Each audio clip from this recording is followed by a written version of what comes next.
Here are the 8 Pillars of Prosperity by James Allen.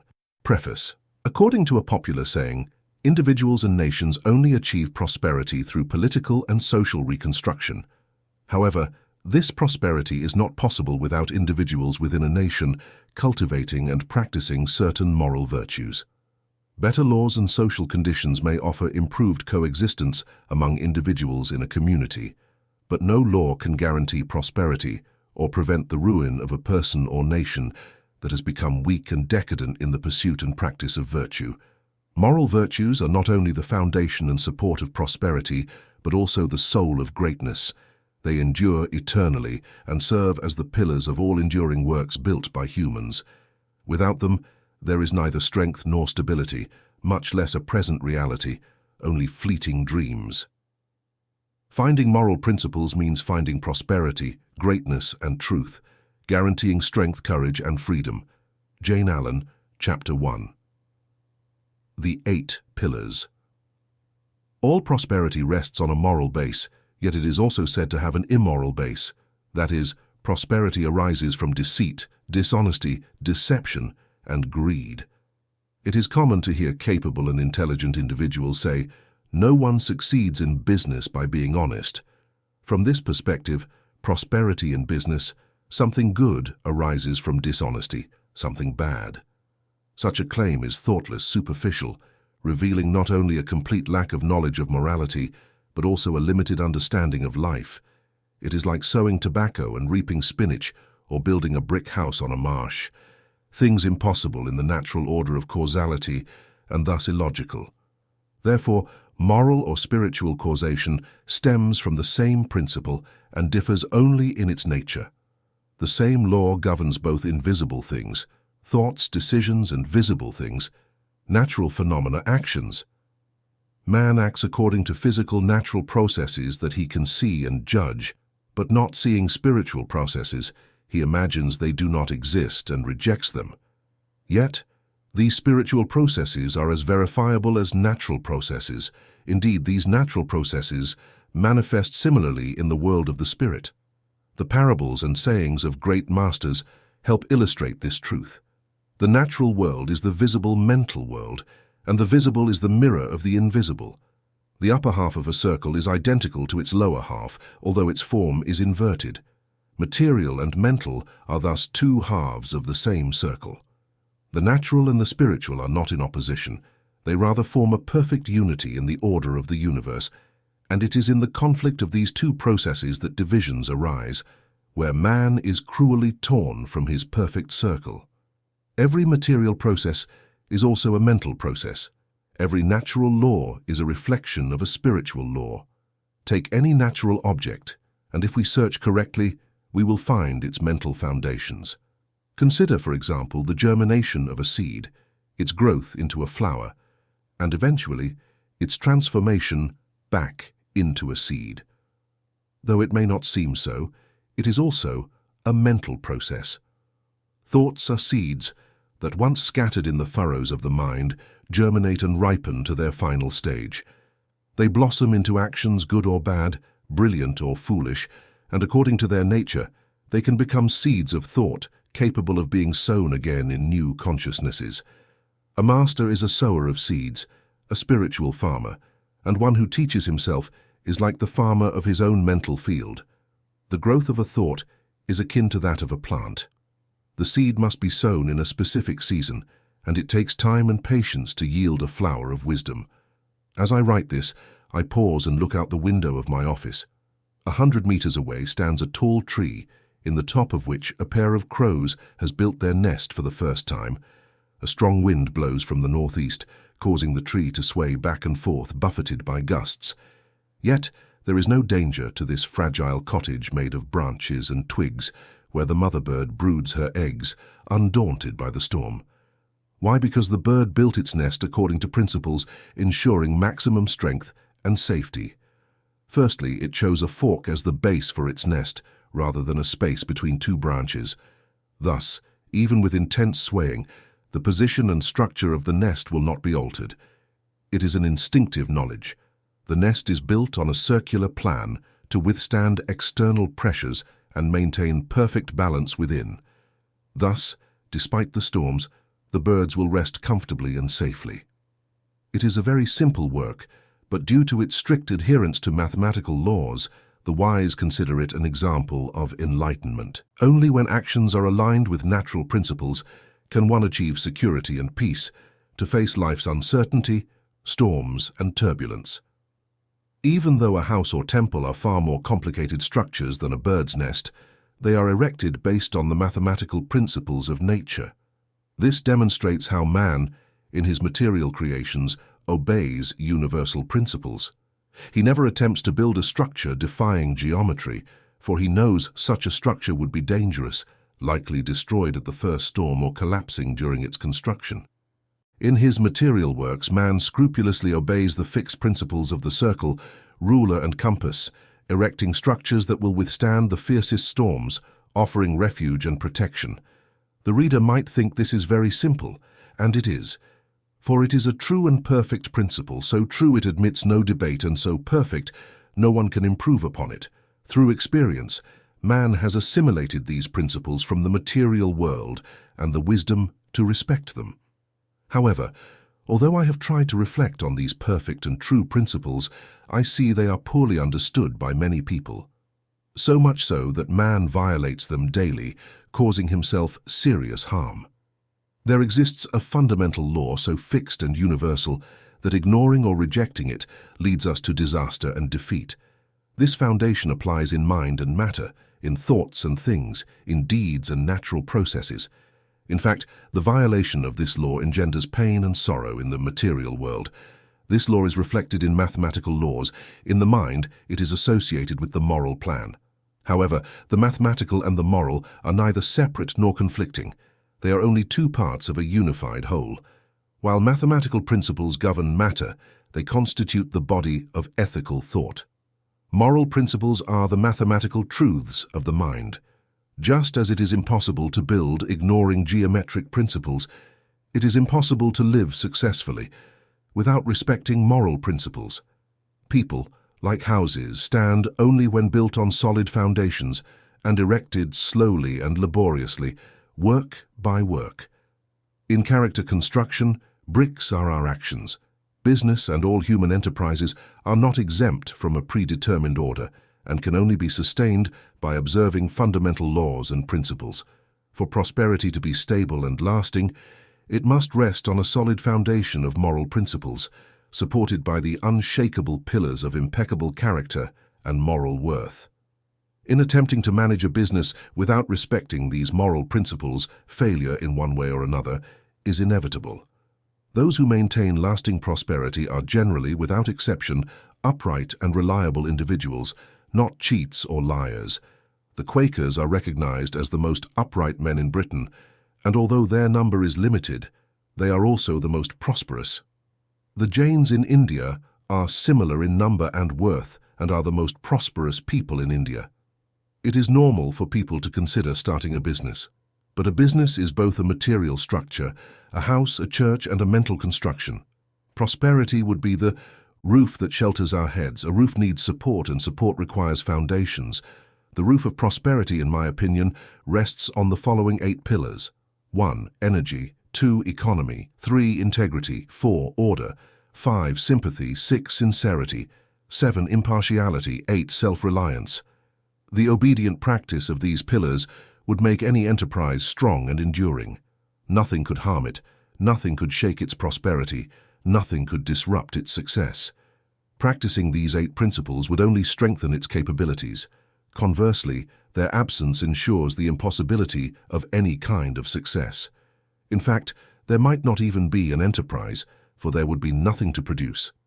There would only be an absence of the life fiber and coherence necessary to animate and give shape to any project. Imagine a man who has eliminated these principles from his mind and daily life. Even without a deep knowledge of the principles, you could not imagine this man as successful. You could imagine him living the disorderly life of a vagabond, but you could not picture him at the helm of a business, at the center of an organization, or as a responsible agent and leader in any field of life.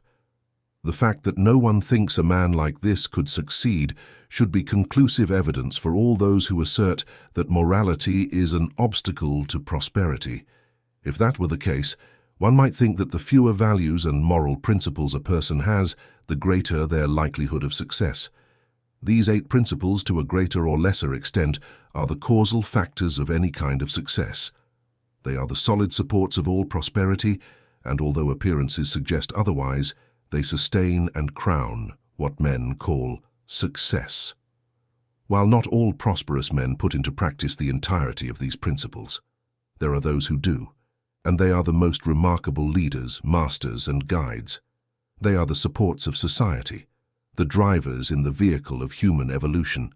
Even if few attain that moral perfection that guarantees the pinnacle of success, every type of achievement stems from adhering to these principles.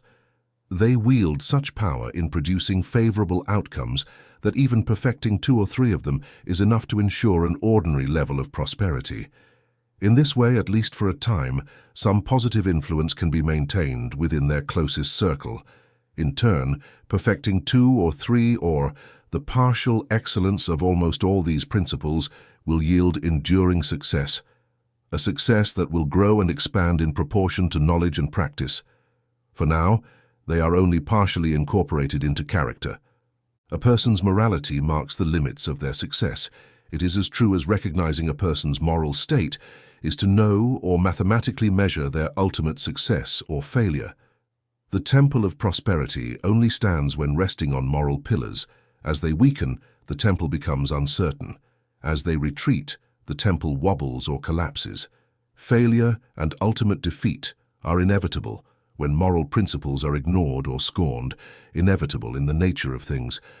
For they are cause and effect, just as a stone thrown into the sky must fall back to earth. Thus, every action, good or bad, returns to the one who performed it. Every immoral act frustrates its intended goal and moves it further away from realization. Conversely, every moral act represents an additional brick in constructing the temple of prosperity, a beautiful fountain carved amid the supporting pillars. Individuals, families, and nations grow and prosper in harmony with morality and knowledge, or they fall and fail due to their moral, mental, and physical decadence. Only that which is solid and strong endures over time. Immorality is like void. From it nothing can form. It is the negation of substance. Immorality is destruction, the negation of form, a way to strip the spirit of its virtues, undermine it, and disintegrate it, leaving a material so damaged that only a wise builder can reform it. And that wise builder is morality. Morality is substance, form, and capacity for construction. Morality builds and preserves because it is its nature. It is the opposite of immorality, which always decomposes. Morality is the master builder of individuals and nations. Immorality is attackable from all sides, and one who attempts to stand upon it sinks into the marsh of desolation. Even though their efforts seem to persist, they collapse and failure becomes inevitable. While the immoral laughs at their ill-gotten gains, a breach opens in their pocket through which their dishonest earnings escape. Similarly, one who cultivates morality but abandons it in the face of a difficult test is like a brick that fails the test of the furnace and breaks, as it is unfit for use. However, the universe does not reject these individuals because they are human beings, not bricks. They can live, learn, repent, and be restored. Moral strength is the cause of all success and the support of all prosperity. There are several types of success, and it is common, even necessary, for a person to fail in certain endeavors, because thus they will achieve prolonged success. For instance, if a literary, artistic, or spiritual genius tries to make money, this intention may benefit them and even perfect their genius, because even if they fail, they might eventually achieve supreme success that will strengthen their abilities. Many millionaires would be willing to trade their millions for Shakespeare's literary talent or Buddha's spiritual success, believing they would make a good investment in doing so. Spiritual success is rarely accompanied by material wealth, but financial success cannot in any way be compared to its greatness and depth. But in this book, I am not discussing the success of artists or spiritual guides. I'm talking about the success concerning ordinary men and women. In a word, I am discussing prosperity. This prosperity, although it may be linked to money because it is present and temporary, is not limited to that. It extends and encompasses the universe of human activities, a prosperity that concerns individual harmony and circumstances and ultimately produces that satisfaction and comfort called happiness. To achieve this desirable end for humanity, we will see how the 8 pillars function and how this roof of prosperity is erected on these solid foundations. Chapter 2. The first pillar, energy. Energy is the driving force of achievements. Coal transforms into fire and water into steam when stimulated. The most ordinary talent can reach genius when it reaches the spirit of madness. From the lazy, a living fire can be obtained from what was once a dormant mind. Energy is a virtue, whose opposite is the vice of laziness. As a virtue, it can be cultivated, and the lazy man can become energetic if he engages in effort. Compared to the energetic man, the lazy one is half alive. While the latter complains about the difficulty of performing an activity, the former is already engaged in it. Energy is one of the primary forces. Without it, nothing can be accomplished. It is the fundamental element of all forms of action. The entire universe is a manifestation of tireless, although immeasurable, energy.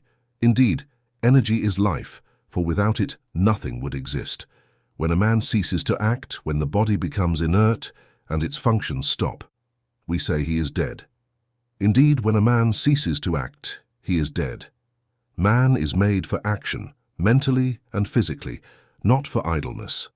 Each muscle of the body is a natural pulley for effort and contradicts the attitude of the lazy man. Each bone and nerve are designed to be robust. Each function and faculty exist for a specific purpose. All things have a purpose in life. Everything improves with practice. Therefore, for the lazy, there is neither prosperity nor refuge nor rest. Not even that coveted comfort exists because they are destined to become homeless pariahs, afflicted and tormented individuals. There is a proverb full of wisdom that says, "The lazy person does the hardest work." This means that by avoiding systematic work and the development of skills, the lazy man only attracts difficult situations into their life. However, misused energy is preferable to its absence. St. John expresses it in these terms, "I will vomit you out of my mouth because you are lukewarm." In this case, both extremes, heat and cold, symbolize how energy is a transforming agent of good and evil. Something lukewarm is something colorless, lifeless, useless. It can hardly be said to possess a virtue or a vice, and most importantly, it is barren, devoid of fruits. Men who apply abundant energy to achieving despicable ends receive suffering and obstacles proportional to the effort they put into achieving their selfish goals. Due to their bad experiences, they will be compelled to reshape their behavior. There will come a time when their consciences open to better aims, and then they will retrace their steps and choose the appropriate means to channel their power. Only then will their power be optimal for good, as it once was for evil. This truth is beautifully expressed in the old adage, "The greater the sinner, the greater the saint." Energy is power. Without it, self-realization is not possible. Indeed, there will be no virtue either, because being virtuous is not just about avoiding evil, but primarily about favoring good. There are those who try and fail due to a lack of energy. Their efforts are very feeble to produce positive results. Although they are not vicious and never intentionally cause harm to others, they are often called good men who fail. Not having the initiative to harm is not being good, it is just being weak, cowardly. The truly good man is one who, having the power to do evil, directs their energy toward good. Thus, without energy, there will be no capacity for integrity. Just as there cannot be mechanical motion without a driving force, there can be no good without energy. If virtue remains hidden, dormant, there will be no room for good. Energy is power in everything one does, in every aspect of life, be it in business or in spiritual matters. The call to action does not only come from the soldier, but also from the words and writing of every master. It is a call to men to awaken their dormant energy and undertake the vigorous task they have at hand. Even those dedicated to contemplation and meditation never cease guiding their disciples toward meditative thought. Energy is a law that applies in every sphere of life. Not only are the rules of the soldier, engineer, and merchant rules of action, but so too are the precepts of prophets, sages, and saints. It is the advice of a great master to their disciples: remain awake. These simple words concisely express the need to apply incessant energy to achieve personal goals. And this is good advice for both the merchant and the saint. Eternal vigilance is the price of freedom, and freedom is the power to reach the set goal. There was a master who said, if something needs to be done, do it with energy. The wisdom of this advice is reflected when action is creative. To gain more energy, we must use to the maximum what we already possess. Only one who has this attitude toward life and puts all their effort into any task gains power and freedom. However, to be productive, energy must not only be directed toward good ends, but must be carefully controlled and managed. Energy conservation is a modern term that expresses this natural principle that energy should not be wasted, for man must work intelligently if he wishes to reap fruits. Noise and haste are wasted energy. Too much haste slows down. Excessive noise affects work. When one speaks too much, they act little. In boilers, noise muffles sound. In reality, it is the escaping steam that creates the uproar. It is the concentrated powder that propels the bullet toward its target. As a man intensifies their energies by conserving and concentrating them on achieving their goal, they gain tranquility and silence, response and calm. Noise does not signify power. There is no one louder than a braggart. Some men have the mentality of a child. As they possess neither strength nor work acquired after years of effort, they try to compensate by throwing tantrums, loudly proclaiming what they have not done. Given it, bad deeds beget bad things. From our good deeds flow good results. For dishonest conduct, limited success. For superior conduct, lasting power. The world responds to our actions. When the fool fails, they blame others and do not reflect on their mistakes, but the wise person constantly monitors and corrects themselves. It is in this way that the vigilant and alert person triumphs. Such a vigilant person relies on a precious set of tools. If they are attentive and alert to all circumstances, to all opportunities, and avoid their character defects, what event, what circumstance, what enemy will catch them off guard and prevent them from achieving their goals?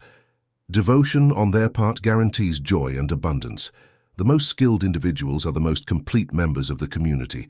They are not always the richest, if wealth is understood as an overabundance of money, but they are always the happiest and most joyful, the most satisfied and active in their work. If by richest we mean most blessed, these individuals live in a constant state of grace. Active individuals do not have time to indulge in depression and rumination, nor to obsess over their discomforts and problems. The most used objects are those that shine the most, and the most employed people are those who tend to revitalize their minds the most. Unused things deteriorate more quickly, and those who fall asleep become numb, are attacked by boredom and abhorrent fantasies. Struggling to find ways to kill time is almost a confession of foolishness. Who in their right mind can complain about or waste time when this short life is brimming with knowledge, opportunities, and things we are unaware of? Devotion also promotes health and well-being. The active person goes to bed tired every night. Their sleep is deep and sweet. They rise early in the morning, fresh and strong, for another great day of work. They have a good appetite and digestion, know how to enjoy and impart pleasure through their work. What can a person achieve with depression and melancholy? Such negative thoughts tend to haunt those who do little and eat much. People who are useful to the community are rewarded with health, happiness, and prosperity. They brighten the daily routine and keep the world moving. According to a great master, commitment is the path to immortality. Those who commit to a dream do not die. Those who do not seem to be already underground. Commitment is the constant dedication of the mind to a specific task. We live for what we do and plan. Committed individuals settle only for excellence. The middle ground between waste and excessive retention. What is wasted, whether money or mental energy, becomes sterile. What is retained and accumulated selfishly is also sterile. Although it is true that to ensure power, be it financial or mental, there must be some accumulation of factors, this must have a legitimate use. The accumulation of money or energy is only a means, for its specific purpose is usage, and only usage produces power. Integral economy consists of finding the middle ground among these 7 things: money, food, clothing, leisure, rest, time, and energy. Money is the symbol of exchange and represents purchasing power. He who wishes to acquire financial wealth, just like he who wishes to avoid debts, must learn to manage expenses according to income to leave a margin of capital increasingly larger, or to have a small reserve at hand for any emergency. Money spent on frivolous goods, vain pleasures, or harmful luxuries is wasted money and a missed opportunity to gain power. For even if it is limited and subordinate power, the ability to buy things is power, power directly linked to our daily life. The wasteful will never become rich, and if he begins his life with riches, he will quickly become poor. The miser, despite all his accumulated gold, cannot be called rich, for his gold, stored and inactive, is deprived of purchasing power. He who saves and acts prudently is on the path to wealth, for by spending and saving wisely, he enlarges and increases his power. The poor who wishes to become rich must start from the base and avoid appearing rich by spending on things beyond their means. Space is larger at the base of the pyramid, and it is the safest and most logical place to start the journey, for below there is nothing, and at the top there is the peak. Many young people fail in the business world because they naively imagine that by showing false wealth they will achieve success. A modest start in any field will ensure more success than an artificial or self-made status. The less important the capital, the narrower should be the scope of our operations. Capital and action go hand in hand and must harmonize. Concentrate your capital in your circle of work, however limited it may be. This circle will expand as power grows. Above all, avoid these 2 extremes, parsimony and prodigality. Food represents vitality, physical and mental strength. There is a middle ground between eating and drinking. Like everything in this world, the man who seeks prosperity must be well fed but not overfed. The man who starves his body, whether out of neglect or frugality, diminishes his mental energy and weakens his body so much that he will be incapable of meeting challenges or achieving significant accomplishments.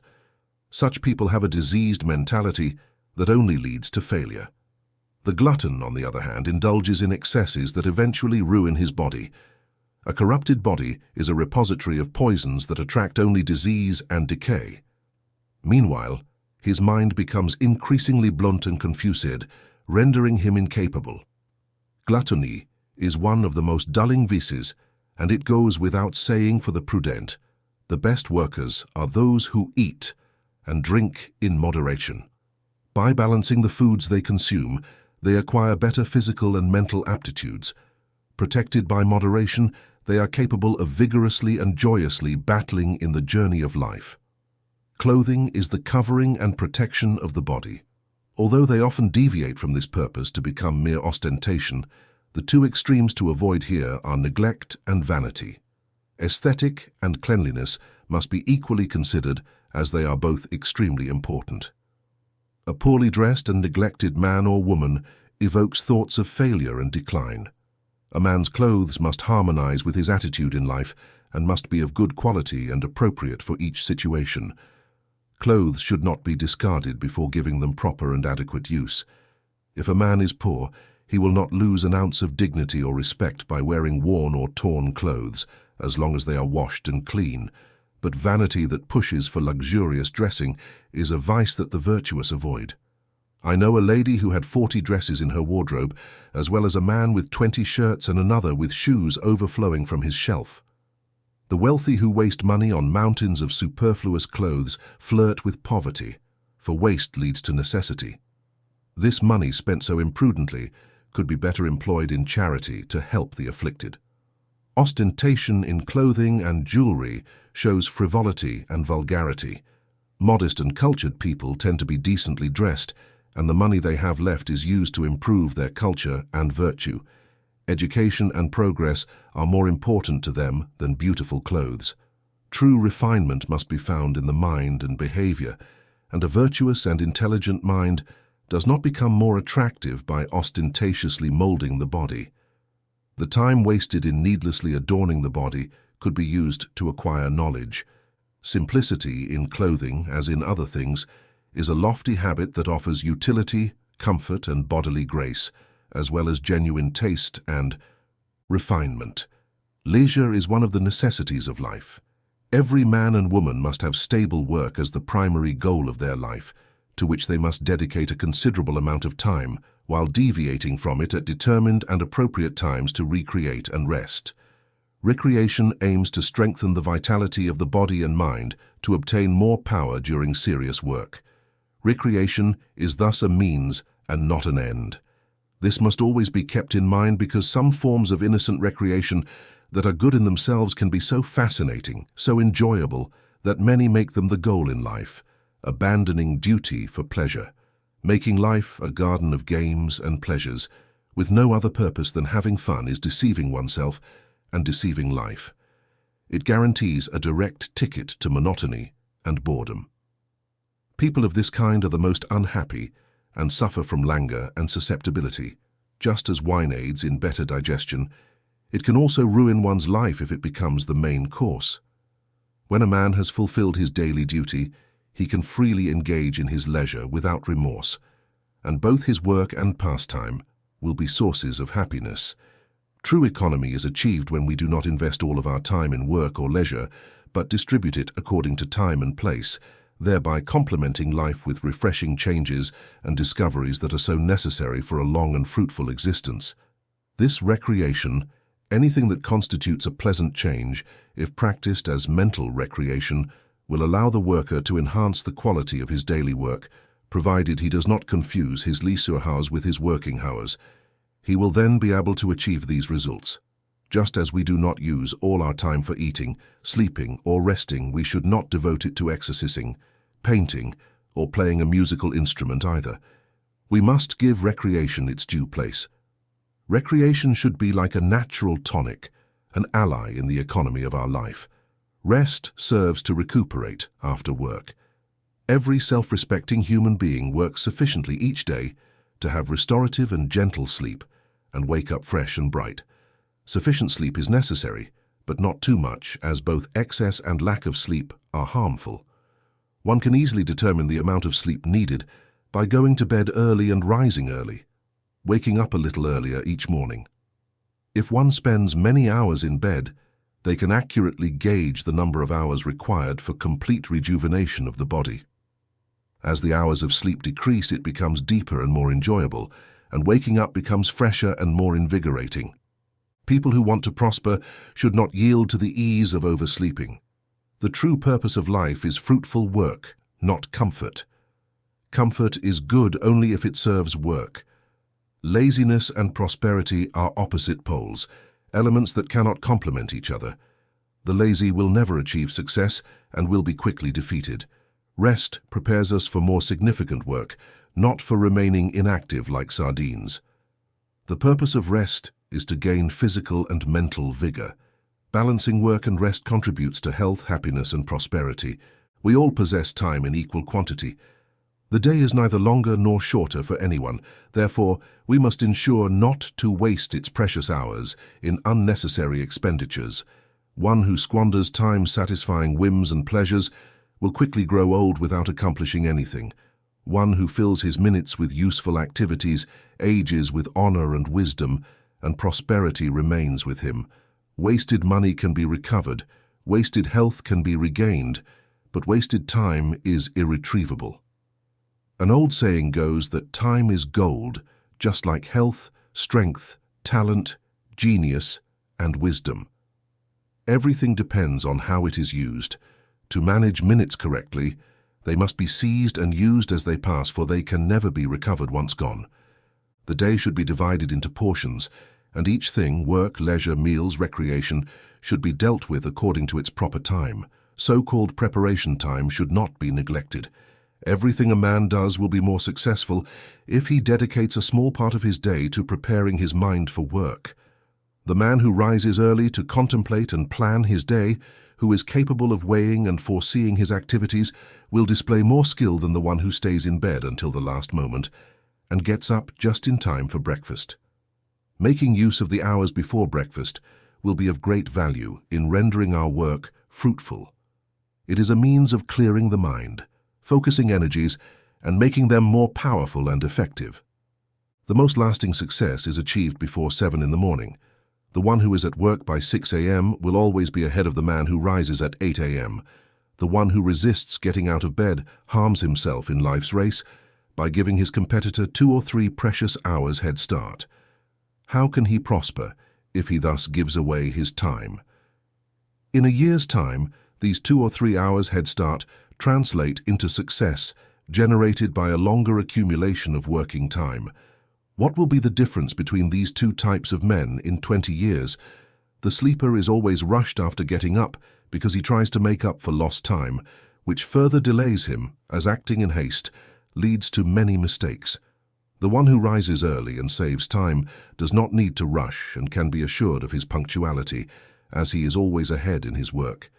He can afford to be composed and more careful in what he has planned, for his good habits ensure him a peaceful and satisfactory state of mind, as well as more advantageous results in time management. On the other hand, there will be many things that a man will have to eliminate from his life. Many things and activities he loves will have to be sacrificed, for thus he will guarantee the primary goal of his life. Elimination of what is not essential is a crucial factor in any great success. All great men have obeyed this branch of economy that played a significant role in achieving their greatness. It is a form of economy that so influences the mind and actions that it eliminates any kind of superfluous element that is detrimental to our objectives. People who waste their time go through life carelessly, aimlessly. The true economist is like a sieve, allowing only what is useful, essential to his designs to pass through. He applies only necessary words and actions, minimizing energy wastage by going to bed and rising at the proper time, and filling every minute of work with effective decisions. This is true time economy. Energy is saved by cultivating good habits. Vices are an imprudent expenditure of energy. Bad habits drain precious energy from men, energy that, if properly directed, would aid in achieving success. By practicing economy on the 6 points explained, one ensures the preservation of our energies. But man must go further by cultivating his own energies and avoiding any form of self-pity as well as those vices that exhaust and handicap the mind. Haste, worry, excitement, depression, anger, lamentations, envy. In short, forms of dissipation that the person of character must overcome. Avoiding fits of anger and unnecessary expenditures strengthens individuals' characters. The angry man may be physically strong, but he is mentally weakened. His lack of self-control prevents him from properly manifesting his strength. The calm man, on the other hand, generally holds superior positions and is more esteemed and regarded by others. No man can afford to waste his energy on biased habits and thoughts. Every vice, no matter how small, will rebound against him. Self-pitying will cause irreversible problems. Every excess aiming to satisfy base instincts will prevent him from reaching the pinnacle of achievements he once projected. Conversely, one who channels his energies toward his goals will conquer the golden city of success. Economy is something deeper than mere saving money. It affects every part of our nature and every stage of our life. The old saying, "Save your pennies and the pounds will take care of themselves," can be metaphorical. The lower passions are like the initial energy, the bad result being the abuse of this energy. If this energy is carefully managed, stored, and transmuted, it becomes character and personality. Wasting this precious energy in vice is akin to wasting pennies in esoteric practices. Using these pennies well is a form of patience to gain golden pounds in the future. Caring for your lower energies will ensure that higher achievements take care of themselves. The pillar of economy, when solidly built, consists of these 4 qualities. 1. Moderation. 2. Efficiency. 3. Ingenuity. 4. Originality. Moderation is the strong core of economy. It avoids extremes by finding the middle ground in things, and also consists of abstaining from what is harmful. There can be no moderation in the negative, as that would lead to excess. True moderation lies in abstaining from evil. It is not moderate to put one's hands in the fire, but to warm them from a distance. Evil is like fire that burns the immoderate. Smoking, drinking, gambling, etc. have ruined many people's health and never helped anyone achieve fulfillment. Even if their talents and opportunities are similar, the one who avoids these vices will always surpass the one who practices them. Healthy and happy individuals are always moderate in their habits. With moderation, vital forces are preserved, while with excess they are destroyed. Similarly, individuals who moderate their thoughts and do not fall into extremes add knowledge and wisdom to their happiness and health. Immoderate individuals destroy themselves with their excesses, weaken, dull their senses, and when they strive, they at best achieve moderate prosperity, but never enduring success. Efficiency stems from the proper conservation of forces and powers. It is the fundamental ability to concentrate energy.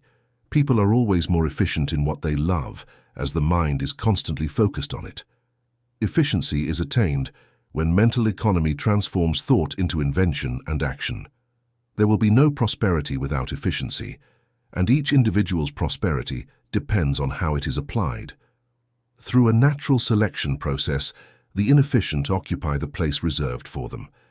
This is the case for those poorly paid or unemployed, because who would employ an incapable or unwilling worker?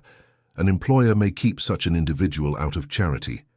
However, this will be exceptional because offices and all centers of activity are not charitable organizations. They are industrial bodies that persist through the efficiency of their members. Efficiency is achieved by being thoughtful and attentive. Negligent and disinterested individuals usually struggle to find work. They cannot properly perform even the simplest task because they do not activate their minds to think, let alone pay attention. Recently, an acquaintance of mine hired a vagrant to clean his windows. However, the man had been unemployed and thoughtless for so long that he became incapable of cleaning a simple window, even when my friend showed him how to do it. This is an example that even for the smallest thing, attention is required. Efficiency helps distinguish useful individuals from the incapable, because being efficient leads individuals to assume more responsibilities, setting them apart from the rest. The competent worker knows his tools, while the man who cultivates his thoughts finds wisdom, the highest form of skill. There is a correct way, even in the smallest things, and 1,000 ways to err. Skill lies in finding the most correct way to proceed. Incompetents choose the wrong paths and never realize the right one, even when it is pointed out to them. In their ignorance, they think they know better than others and refuse to receive orders, thus putting themselves in a position that prevents them from learning anything. Thoughtlessness and incompetence are very common, and the world is full of what is common. There is ample room in the world for thoughtful and efficient people. Entrepreneurs know how challenging it is to find the best workforce. The good worker, whether with tools or with his mind, with words or with thoughts, will always find a place to exercise his skill.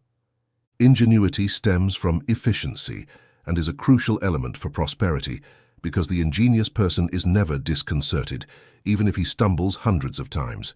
He will always rise to the occasion and recover quickly. Ingenuity originates from the persevering economy of energy. Transformed and conserved energy becomes productive energy, fruitful thoughts.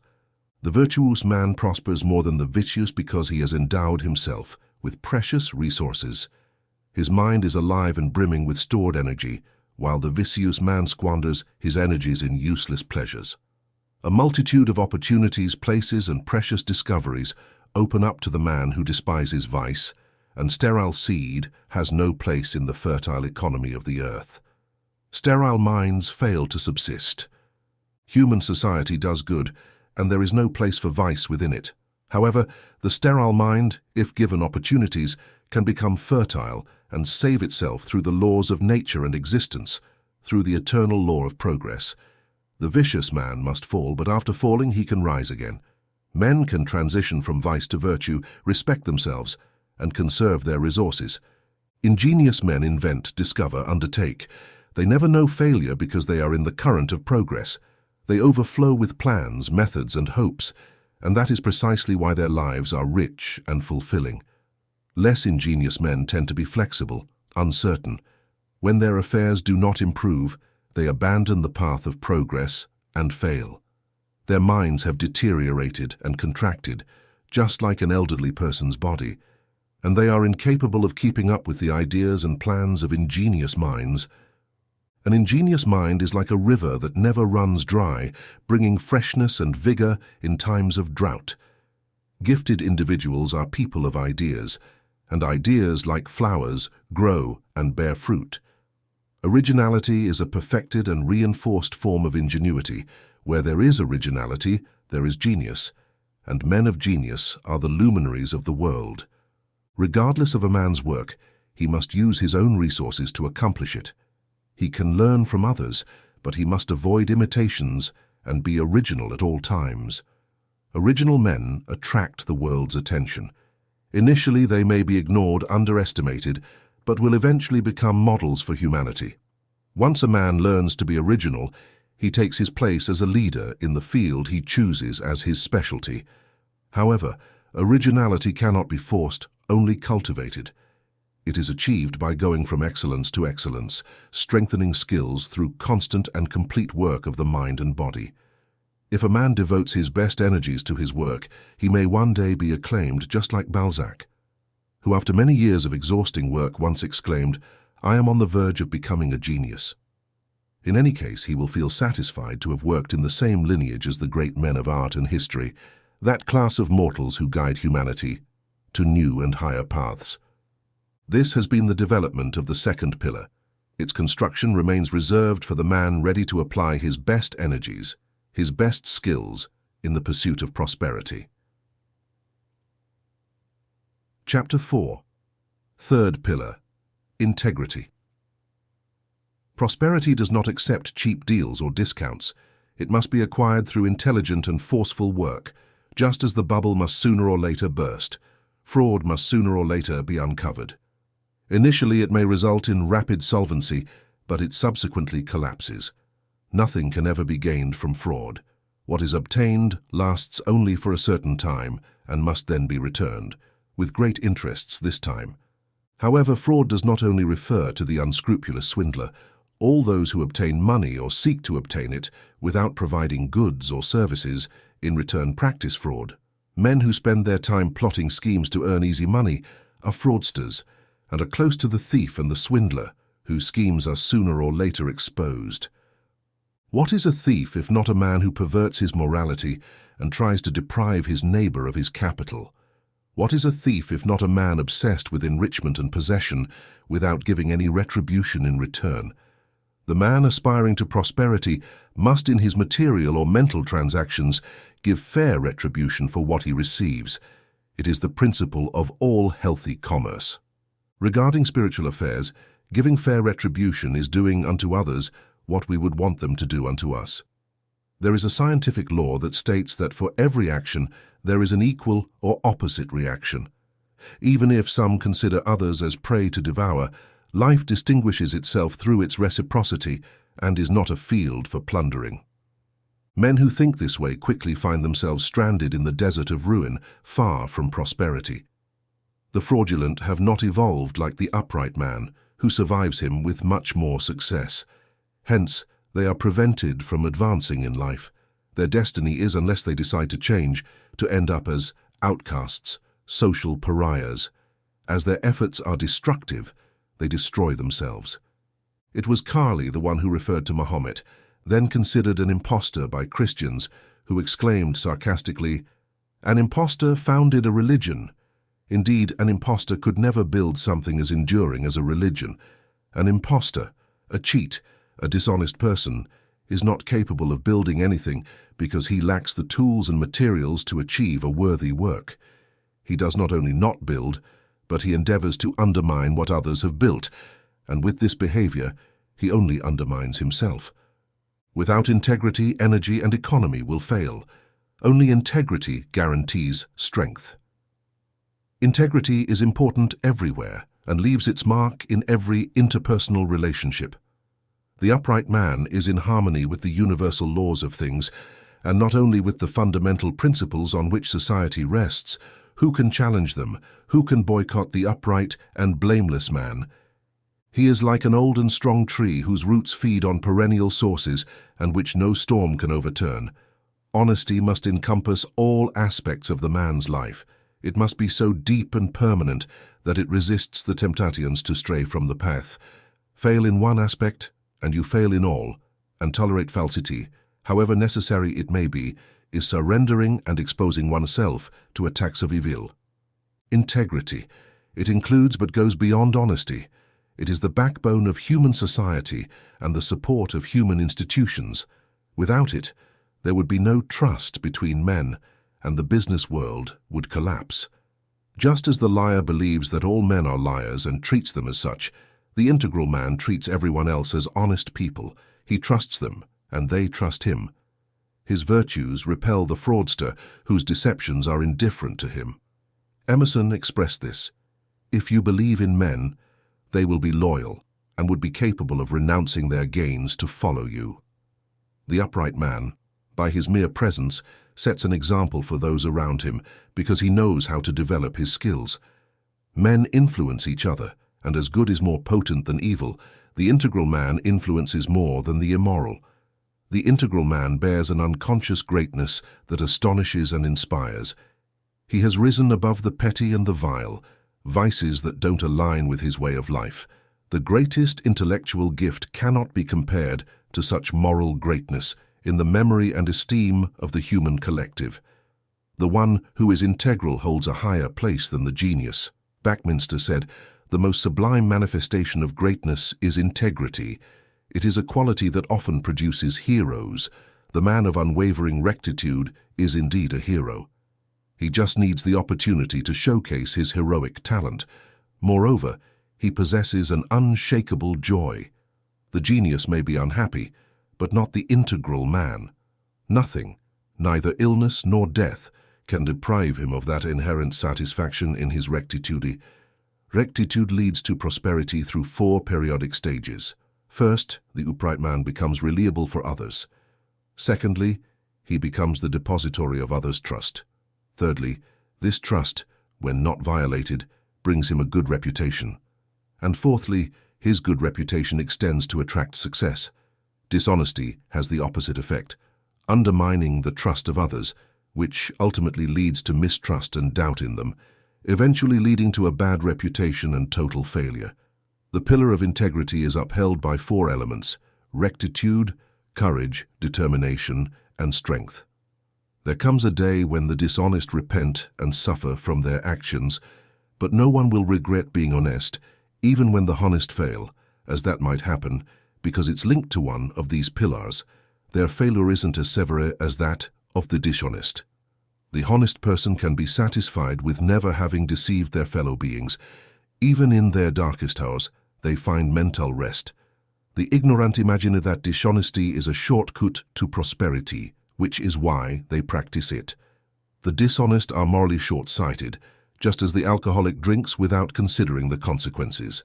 The dishonest only appreciate the immediate effect of their actions without realizing that their deeds will sooner or later undermine their character and perish their affairs before their eyes.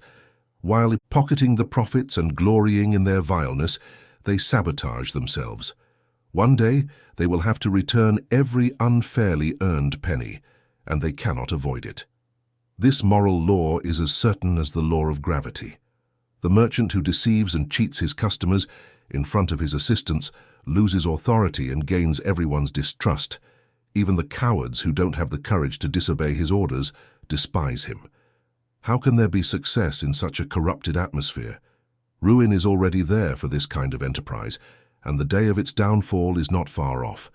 The honest person may fail, but not because they are honest.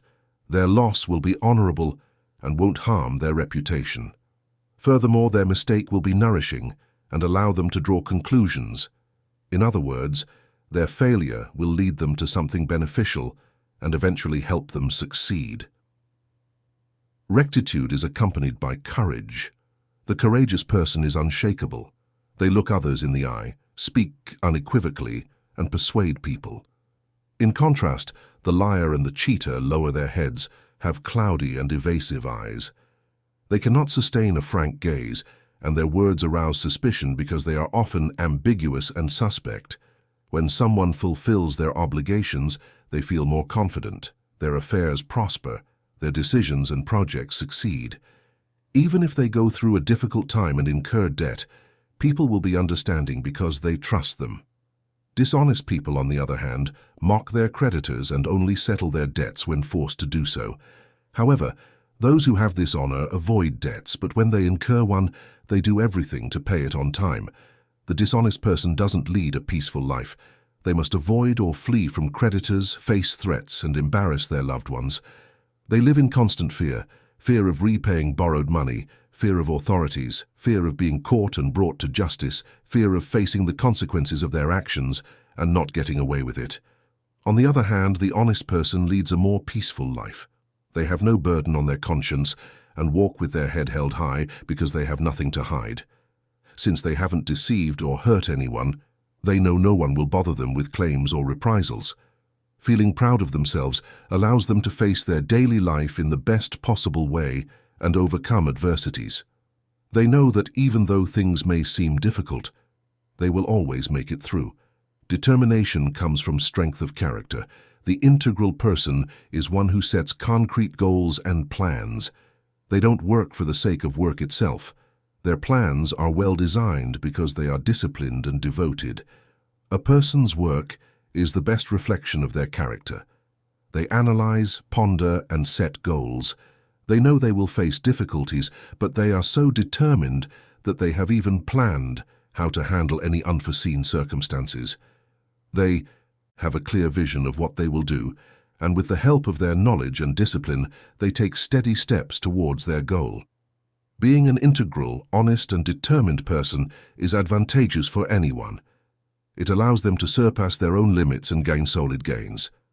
There is innate frankness in the determination of character as it allows us to be honest with ourselves, choose what we truly want, and not give up until we get it. Strong individuals set great goals which, in the long run, generate significant benefits and successes. Such people are distinguished by their meticulousness and attention to detail. They do not want to leave work unfinished and aim for quality in everything.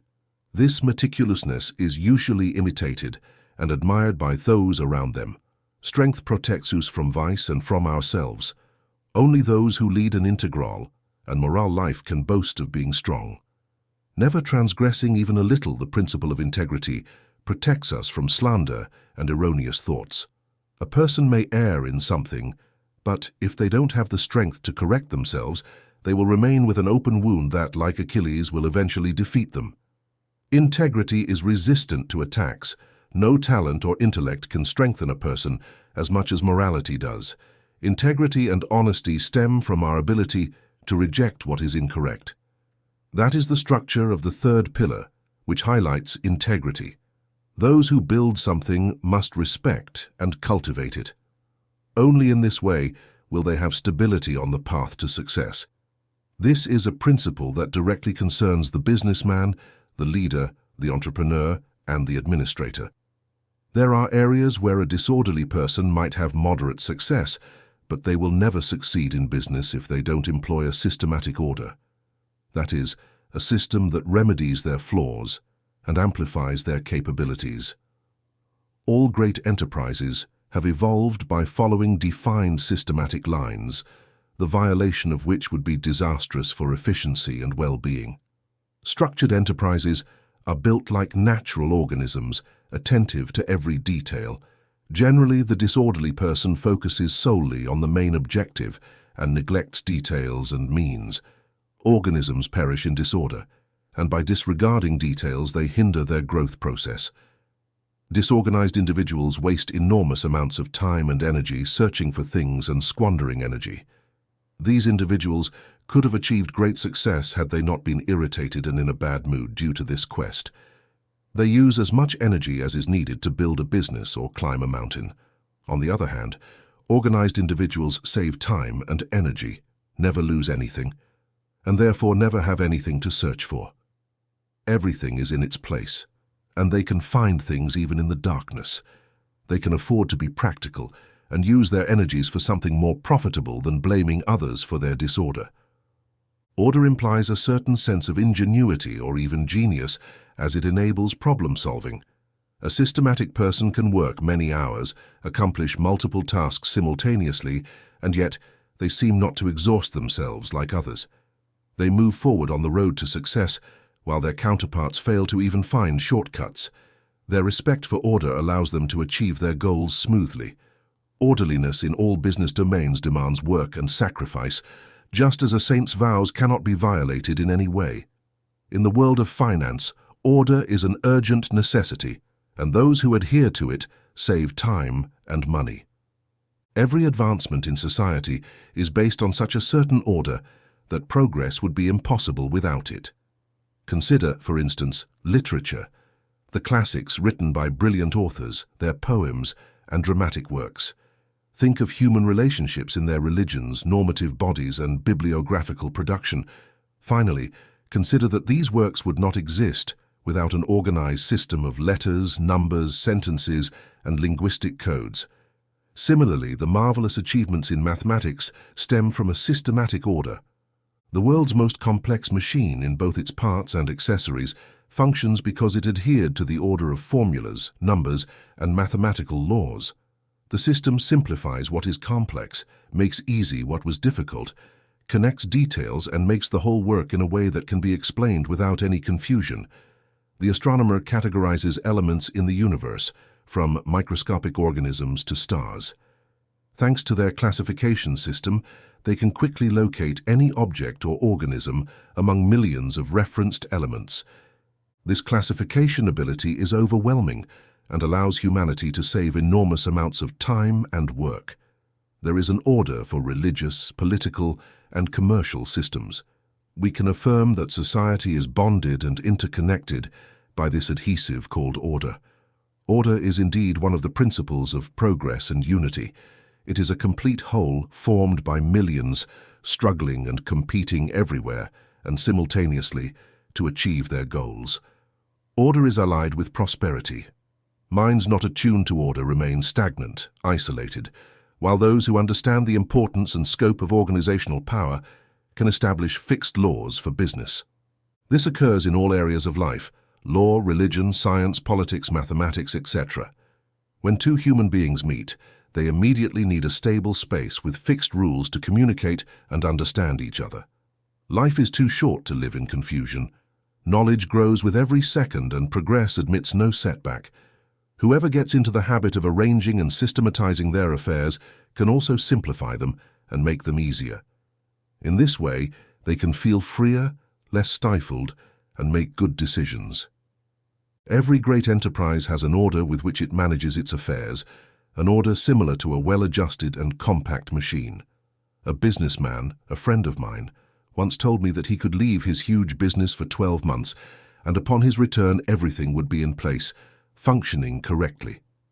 This happens, he told me, because every worker knows how to fulfill their obligations, how to use machines and tools, how to solve unforeseen problems. Nothing is redundant, nothing is improvised. Lack of discipline, avoidance of conflicts do not generate any kind of success. People who abhor discipline, whose minds are uncontrollable and neglected, cannot be prosperous or successful, burdening their lives with worries, problems, and difficulties which would disappear if they regulated their lives better. An undisciplined mind is an unordered mind, and in the race of life, it cannot compete much against a methodical and orderly person. It's like an overweight person trying to beat an athlete who trains daily. The undisciplined mind considers any resource useful, no matter if it is bad or mediocre. On the other hand, the disciplined one is convinced that only by acquiring and surrounding themselves with the best, they can achieve their goals. The person who, while working, is incapable of organizing their tools, accounting, or opening their office, will waste time while their competition advances rapidly. The businessman whose method is neglected is lagging behind expert minds, and they will only have themselves to blame for their negligence and lack of self-discipline. They will have to make significant efforts to learn new organizational and efficiency techniques. Similarly, they must capitalize on anything that allows them to save time and thus become more meticulous. Through order, everything is built, from organisms and stars to individuals and companies. Step by step, from cell to cell, from thought to thought, things take shape and complete or disappear. The one who improves their methods gains in construction power, so it is up to humans to perfect their methods. Builders, whether of cathedrals or businesses, are indispensable in society and have always been pioneers in their respective nations. The systematic builder is a creator, while the disorganized one destroys. One cannot empower a person if they haven't first acquired the order and discipline to study and classify every detail. The powerful efficiently and perfectly classify, allowing them to examine even the smallest detail of their work. Order consists of these four elements: availability, precision, usefulness, completeness. Availability is being prepared to face any situation. Being organized helps refine our availability, like the brave general facing the enemy's advance. The businessman must be ready to face any unexpected event affecting their finances. Generally, any intelligent person must have the readiness to confront new problems. Postponing work is fatal and must be avoided at all costs. Active and prepared individuals know what they are doing and do it methodically. These are people who do not need to obsess over prosperity because it naturally comes to them. Precision is of paramount importance in all business enterprises. There can be no order without acting precisely, and an organization done halfway will lead its creator to commit half errors, which will then be difficult to rectify. Inaccuracy is a common and ordinary fault. Precision is linked to self-discipline, and for that, one must sacrifice to improve. It can be said that very few actually manage to self-discipline. If no voluntary effort is made to cultivate self-discipline, whether in the role of employer, subordinate, or head of the family, defects can never be corrected, and therefore, one will remain in the same place without evolving in the business world. Not correcting the tendency to error, which should be considered a vice as it leads to disastrous results in shaping a person, means cultivating a set of repetitive habits that lead nowhere. Ambiguity leads to falsity. Few people are trained to be precise, most are ashamed of their errors and prefer to lie rather than admit they might be wrong. It needs to be stated that this habit will, in the long run, lead to more difficulties and misunderstandings. There are people who strive too hard to be precise, but end up obsessing so much out of fear of being wrong that they make a multitude of errors. The person who exhausts themselves trying to correct their errors, those of their employees or others, eventually does their work poorly, and their mission as an exemplary person becomes a failure, becoming an empty perfectionist and failing to prosper. There is no person in the world who has not made mistakes, but only the capable and intelligent person draws wise conclusions from their mistakes and corrects them quickly. They are open to criticism and indeed happy when an error is pointed out to them.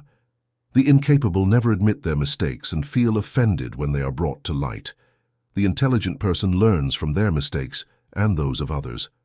They are always ready to put good advice into practice and aspire to greater precision in their work methods, which means increasing perfection because as they work and correct their mistakes, they refine themselves as individuals. Usefulness is the result of method and order in work to achieve fruitful and profitable ends when working systematically. If a gardener wants to sow and plant the best products, it is not enough. They must sow and plant in the right place, measure water, sort grains, and study the climate. Any work that wants to be fruitful must be done in a timely manner and should not be neglected or postponed. Being useful is choosing the most appropriate tools and using them to achieve set goals.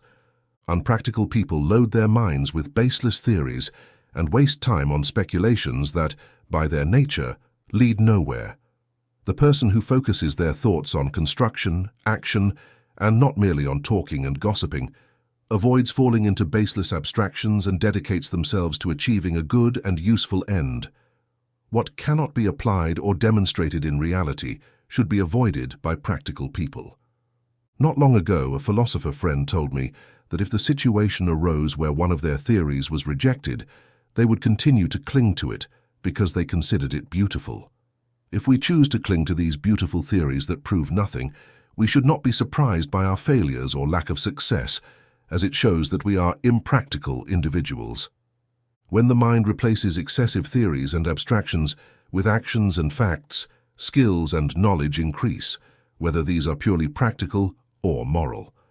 A prosperous person is measured by their usefulness to society. A person is useful by what they do, not by the beautiful theories they cling to. The carpenter makes a chair, the mechanic repairs a machine, and the teacher shapes the intellect of their students. These tasks are foreign to the polemicist, the talker, the chatterbox. Who produce and make their ideas real are the ones who dominate the world. Accuracy or broad vision is the quality that allows a person to handle a large number of tasks and complete them entirely. It is an admirable quality that allows finding the details of each thing and organizing them successfully. The prosperous entrepreneur has every detail of their business, as they say, in their mind, and adapts it to their personal idea of the company. The inventor has mentally visualized every detail of their machine based on their knowledge of mechanics and mathematics, thus succeeding in perfecting their invention. The author of a great poem, narrative or novel, has organized the plot of their story and traced the lives of their characters and the incidents they will experience. Nothing is improvised. This is how a lasting literary work is produced. A broad and well-ordered mind which harbors a multitude of details in its depths can achieve genius, if it hasn't already. Not everyone can become a genius, of course, but they can develop their abilities by paying attention to how they order their ideas. As their intellect expands, their abilities become evident. These are the 4 pillars of the temple of prosperity. They can support themselves without any other help. The person who practices the principles of energy, economy, integrity, and order will achieve lasting success in their work and life. No matter who you are, if someone shows energy, saves their time and money, cultivates their vitality, integrity, and practicality, they are much less likely to fail in life. The efforts of these people are well directed, so they will be effective and fruitful. Furthermore, they will achieve a deep independence that inspires respect and success, becoming an example for those who come after them or show weakness in their decisions. A diligent man can lead kings and rulers, but not misers or the incapable, the scriptures say. He will not beg or lament, but will behave like someone strong, knowing how to rise in the face of adversity. Thus, with the nobility of his character, he will occupy a privileged place and will be respected by the people around him. He will remain standing and not fall in battle. Chapter 6, 5th Pillar. Sensitivity. The 4 central pillars of the temple of prosperity provide it with the finishing touches of beauty and usefulness. They contribute to its appeal as they belong to the highest moral sphere and therefore to nobility of character. They are responsible for growing a man by placing him in a privileged group of people distinguished by their intelligence and charisma. Sensitivity should not be confused with sentimentality, which is a weakness of character. It is like a pretty flower without roots that quickly dies without bearing fruit. Indignation and shedding tears over a tragedy that occurred abroad are not being sensitive. Protesting against the cruelties and abuses that the rich inflict on the poor is not being sensitive. What good is this compassion if, at home, one is cruel to their wife and beats their children? Their tears of pain and empathy for the rest of humanity turn into mere superficial expressions, manifestations of the worst hypocrisy. Regarding such individuals, Emerson expresses the following: "Go play with the children in your neighborhood. Be kind to your neighbor, be good to those who work for you, but do not mask your laziness with false suffering for slaves or oppressed people living miles away from you." Distant love is abuse. At home, a man is known by his immediate actions, by his daily way of treating people, and not by the totality of his feelings. When a person is selfish and egotistic, or when their close ones feel relieved not to see them at home, then this demonstration of compassion for the oppressed of the world turns into simple hypocrisy. Generally, sensitive people tend to shed tears, although this expression in itself is not bad. There are those who abuse this form of expression to hide deep-seated selfishness. There are those who cry out of sentiment and those who cry because they did not get what they wanted. Sensitivity is expressed with gentleness and discretion and is usually present in kind and thoughtful individuals. Sympathetic people are not effusive or agitated. They tend to be discreet and firm. Their normally impassive behavior is judged as indifferent by prejudices, but those who understand and do not judge know that this kind of person is the first to understand and lend a hand to their fellow beings. Insensitivity manifests in cynicism, sarcasm, and disdain, as well as in false gestures of affection and esteem. This deficiency arises from selfishness, while genuine affection stems from understanding. It is common among men to isolate themselves from their fellows, to consider themselves perfect, and to judge others in the worst way. Sensitivity frees man from this egocentrism and allows him to think and feel like other people. He puts himself in the other's place and tries to understand them. Boasting or glorifying about offering crumbs of understanding is unworthy. It is incomprehensible for sensitive people to talk about their numerous acts of kindness and complain about the mistreatment they have received in return. This only anchors their selfishness. Sensitivity, in its deepest sense, consists of joining others in their struggles and suffering, of improving oneself by understanding others. It is about forgetting our own problems and seeing things from different perspectives. Look through the eyes of others, and you will be able to understand men very different from you. They say that the poor fascinate me, their hunger is my hunger, and I am with them in their homes. I suffer from their deprivations. I wear the rags of the beggar. I become that poor and despised man. Immerse oneself in the person, become humble, and try to understand them. That is the virtue of giants. Showing sensitivity brings us closer to people, spiritually uniting us with them. When they suffer, we suffer. When they are happy, we rejoice with them. When they are despised and mistreated, we can feel their humiliation and pain. Someone who is willing to put themselves in another's place and help can never be cynical, and it is very difficult for them to make cruel judgments about their fellow beings. To reach this level of sensitivity, it is necessary to have gone through many experiences, to have loved, suffered, and explored the deepest pain. Since it comes from the deepest emotions, it is devoid of abject emotions such as thoughtlessness and selfishness. No man can feel empathy if he has not experienced pain, but the pain and sadness must have been faced and matured to eventually turn into calmness. Having suffered to a certain extent and then drawing wise conclusions from that pain enables us to understand and support others. When one has overcome suffering, they become a kind of center of rest and healing for the afflicted. Just as a mother feels anguish for a suffering child, a sensitive man feels anguish for the people they see suffering. Perhaps it is a very high form of sensitivity, but any form of sensitivity, if genuine, is needed everywhere. Just as we are discouraged by mean and cruel people, we are also happy to know that there are truly compassionate individuals. Of course, cruel people suffer their own pain, and often, because of these same flaws, they fail in many enterprises. A resentful, cold, and insensitive man, no matter how qualified for the job, will stumble due to their insensitivity. Their cruel and tenderless character will isolate them from their peers and those immediately related to them, thus eliminating their chances of prospering in life and leaving them alone in their failure. Even in business transactions, showing sympathy is an important factor, as people feel more comfortable with kind and educated individuals, preferring them over arrogant and distant people. In all areas where personal contact is indispensable, the sympathetic person will have the preference over others. If a clergyman makes a cruel yoke or an unkind remark, it will seriously damage their reputation and respect, endangering their influence. Similarly, if a businessman practices religion, people expect to see the influence of that religion in their business. Worshipping Jesus on Sundays and being cruel and stingy for the rest of the week will harm their trade and diminish their prosperity. Sympathy is a spiritual language that everyone, including animals, understands and appreciates. Human beings and creatures are subject to suffering, and this painful experience leads to this unity of feeling that we call sensitivity. Selfishness prompts us to take advantage of others, but sympathy urges us to protect others through self-sacrifice. In this self-sacrifice, there is no loss, as the pleasures of selfishness are nothing compared to the benefits of sympathy. It is normal to wonder how a businessman whose goal is to make profits can sacrifice himself.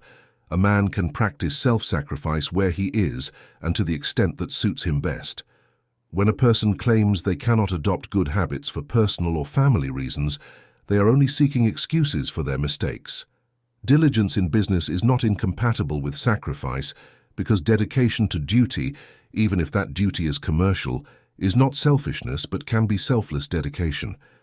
I know a businessman who, upon learning that one of his competitors had gone bankrupt, did everything to help and get them back on track in business.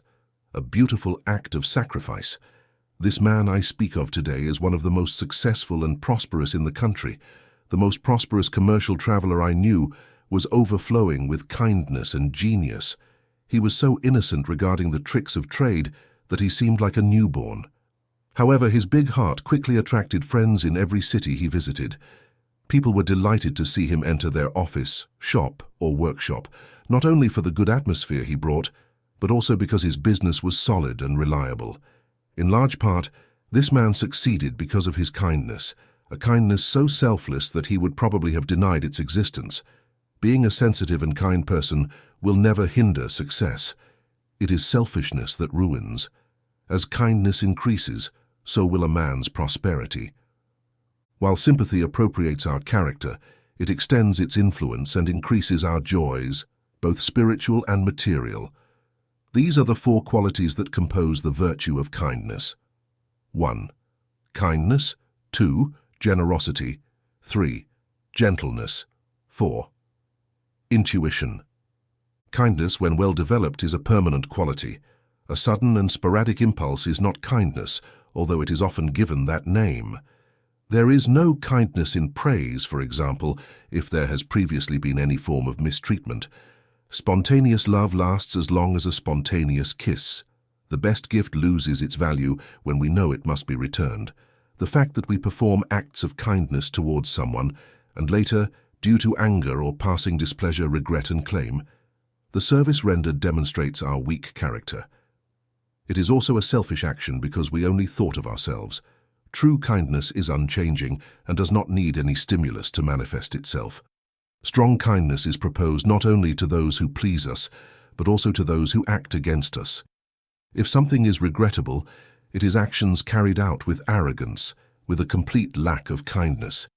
There are other actions for which no one regrets, and those are the good and kind actions. One day men regret being cruel or saying hurtful things. However, when they remember their noble and kind actions, they feel joy and no regret. Cruelty alters the man, changes his face and features over time, and spoils any success he may have achieved. On the other hand, kindness beautifies the character and face of people who practice this virtue, those who manage to unite their prosperous business with an exemplary character. The practice of kindness thus enriches our prosperity. Generosity is the companion of a kind heart. If kindness is like a lovely sister, generosity is like a strong mother. A magnanimous character is always attractive and influential. Avarice and stinginess always repel as they are narrow-minded and cold. Kindness and generosity attract friends and loved ones, while what repels leads to isolation. What attracts leads to unity and success. Giving is as important as receiving. One who receives and refuses to give is incapable of truly receiving. It's a universal law. We cannot receive what we have not given, and we cannot give what we have not received. Saints have taught us that giving is a duty, because giving is a direct means of personal growth. It's a way to achieve altruism and leave behind selfishness. It involves recognizing our spiritual kinship with others and being willing to relinquish our possessions in their favor. The more a person acquires, the more they desire, and refusing to let go of what they accumulate, they act like an animal with its prey. These individuals are so wrapped up in themselves that, out of pure selfishness, they refuse to share anything. In A Christmas Carol, Charles Dickens describes the character of Scrooge as representative of this class of miserly, mean-spirited, and unsupportive individuals detested by all. Today, Many of the most famous men in Europe and the United States have distinguished themselves by their ability to part with their wealth. These men, entrepreneurs, senators, judges, and many others in significant positions in public administration, have stood out in their respective fields, giving significant sums every month or year from their personal incomes, of course. I have always wanted to believe that these remarkable men built their fortunes through honest efforts and not through illicit business.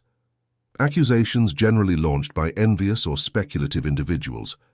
Without being perfect, these are individuals who, to a greater or lesser extent, are both strong and generous. It is better to avoid any demonstration of envy, stinginess, and avarice, which are very common in this competitive world, because these vices, instead of offering something beneficial, will steal away what you may have obtained, much or little, with effort. By being kind and sharing with those in need or facing financial difficulties, you will work even more for your own well-being, for it will be very difficult for someone to refuse to do business with you or to include you in their circle of reliable people. Kindness is one of the most beautiful qualities. There is nothing more satisfying than encountering a kind person, because this quality completely sets them apart from the rudeness, ugliness, and brutality that exist in the world. One can say that kind and gentle people shine with their own aura. However, kindness is not something obtained overnight. One must be very disciplined and experienced to acquire it. It is only possible when we have succeeded in controlling our most violent animal side that drives us to treat others as enemies. When someone practices a religion or becomes a priest, one of the first prerequisites is to become a peaceful and gentle person, because spirituality demands it. Being aggressive is an insult to educated and altruistic individuals. A kind man, whose behavior is always considered, is loved regardless of their background. Hostile individuals like to demonstrate in quarrels or discussions how much they can hurt people. One accustomed to showing kindness never argues, never returns insults. And if they do respond, they do not fall into provocation, but answer with a conciliatory word that proves more effective. Gentleness is associated with wisdom. It is normal for kind people to be cultured, well-educated, and altruistic. The gentleman avoids most of the conflicts and agitations that grumblers face. While the latter exhaust themselves with useless efforts, the former remains calm and serene. Such tranquility and self-mastery are potent to succeed in the battle of life. Intuition is the last quality that constitutes kindness. The intuitive person is one who perceives things without needing to ask questions or be intrusive. In other words, they are capable of understanding through experience and not through reasoning.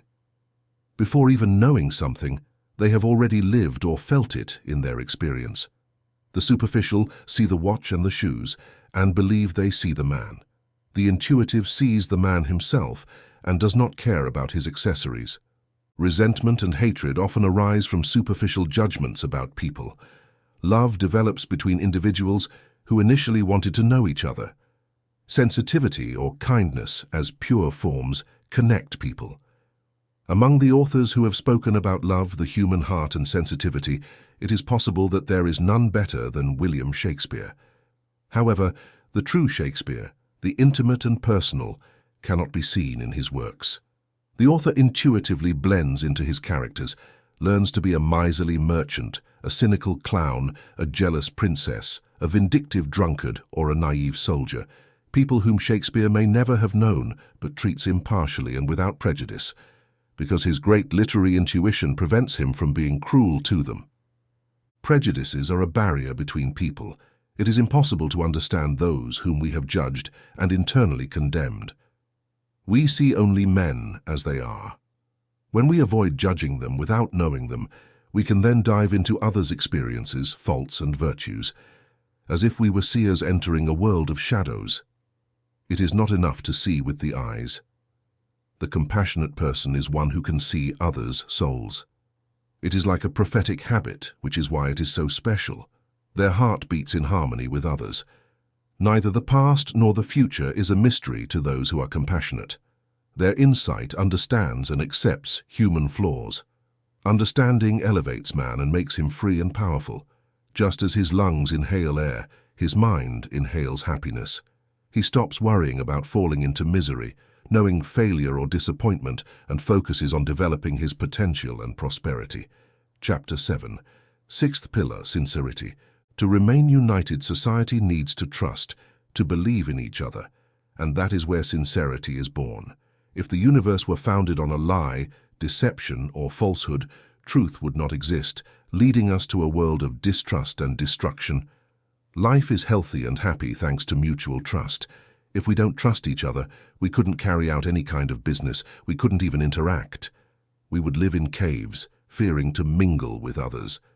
In Timon of Athens, Shakespeare shows the miserable condition of a man who has lost faith in humanity, who isolates himself and ends up committing suicide.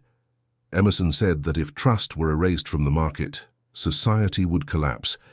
Men by nature place their trust in each other. One does not pay before the work is completed. It is a market principle as old as the invention of writing.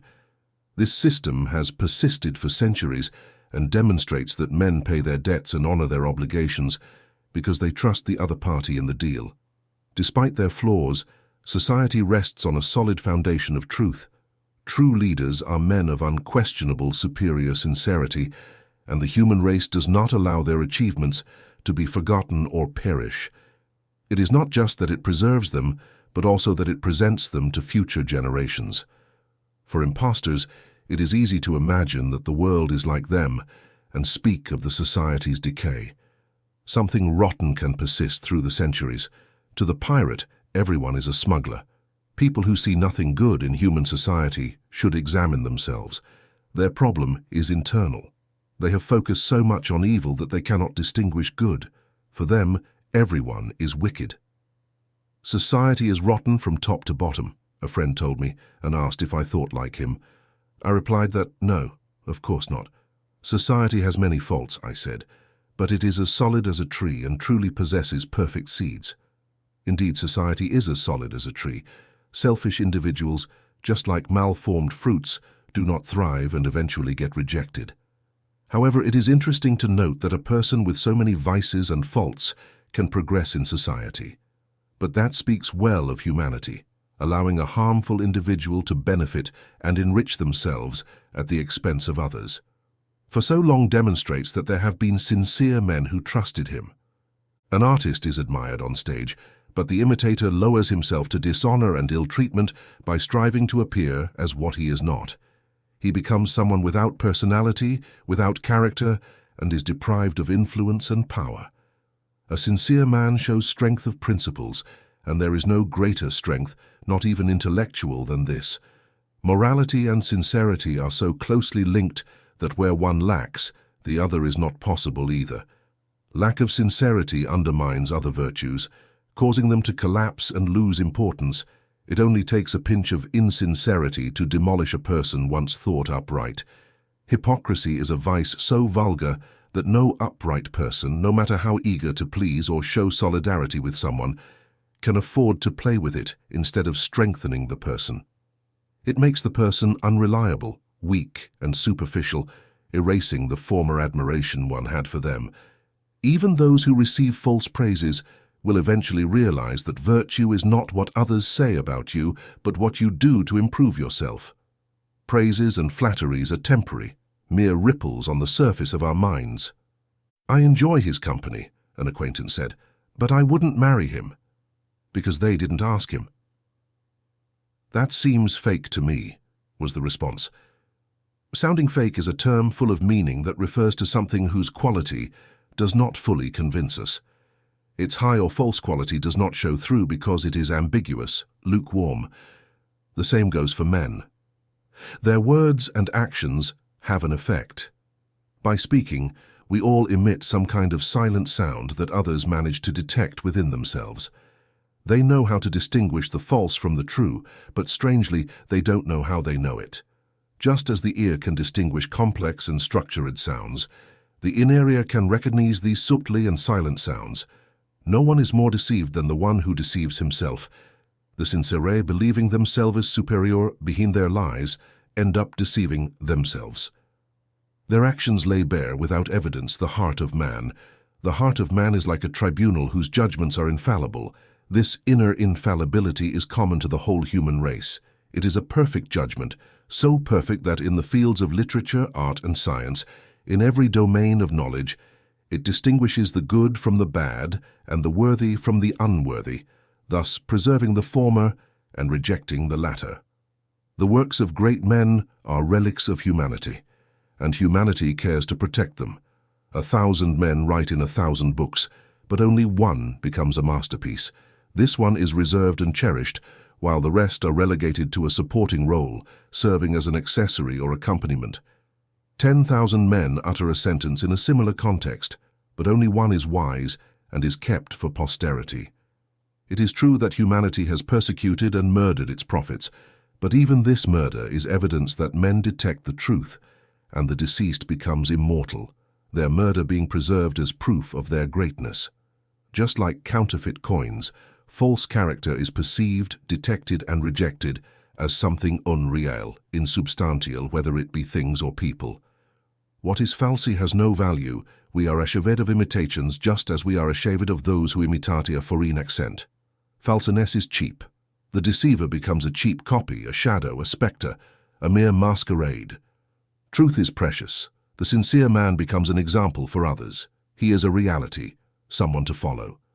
Through falsehood, one loses everything, even individuality.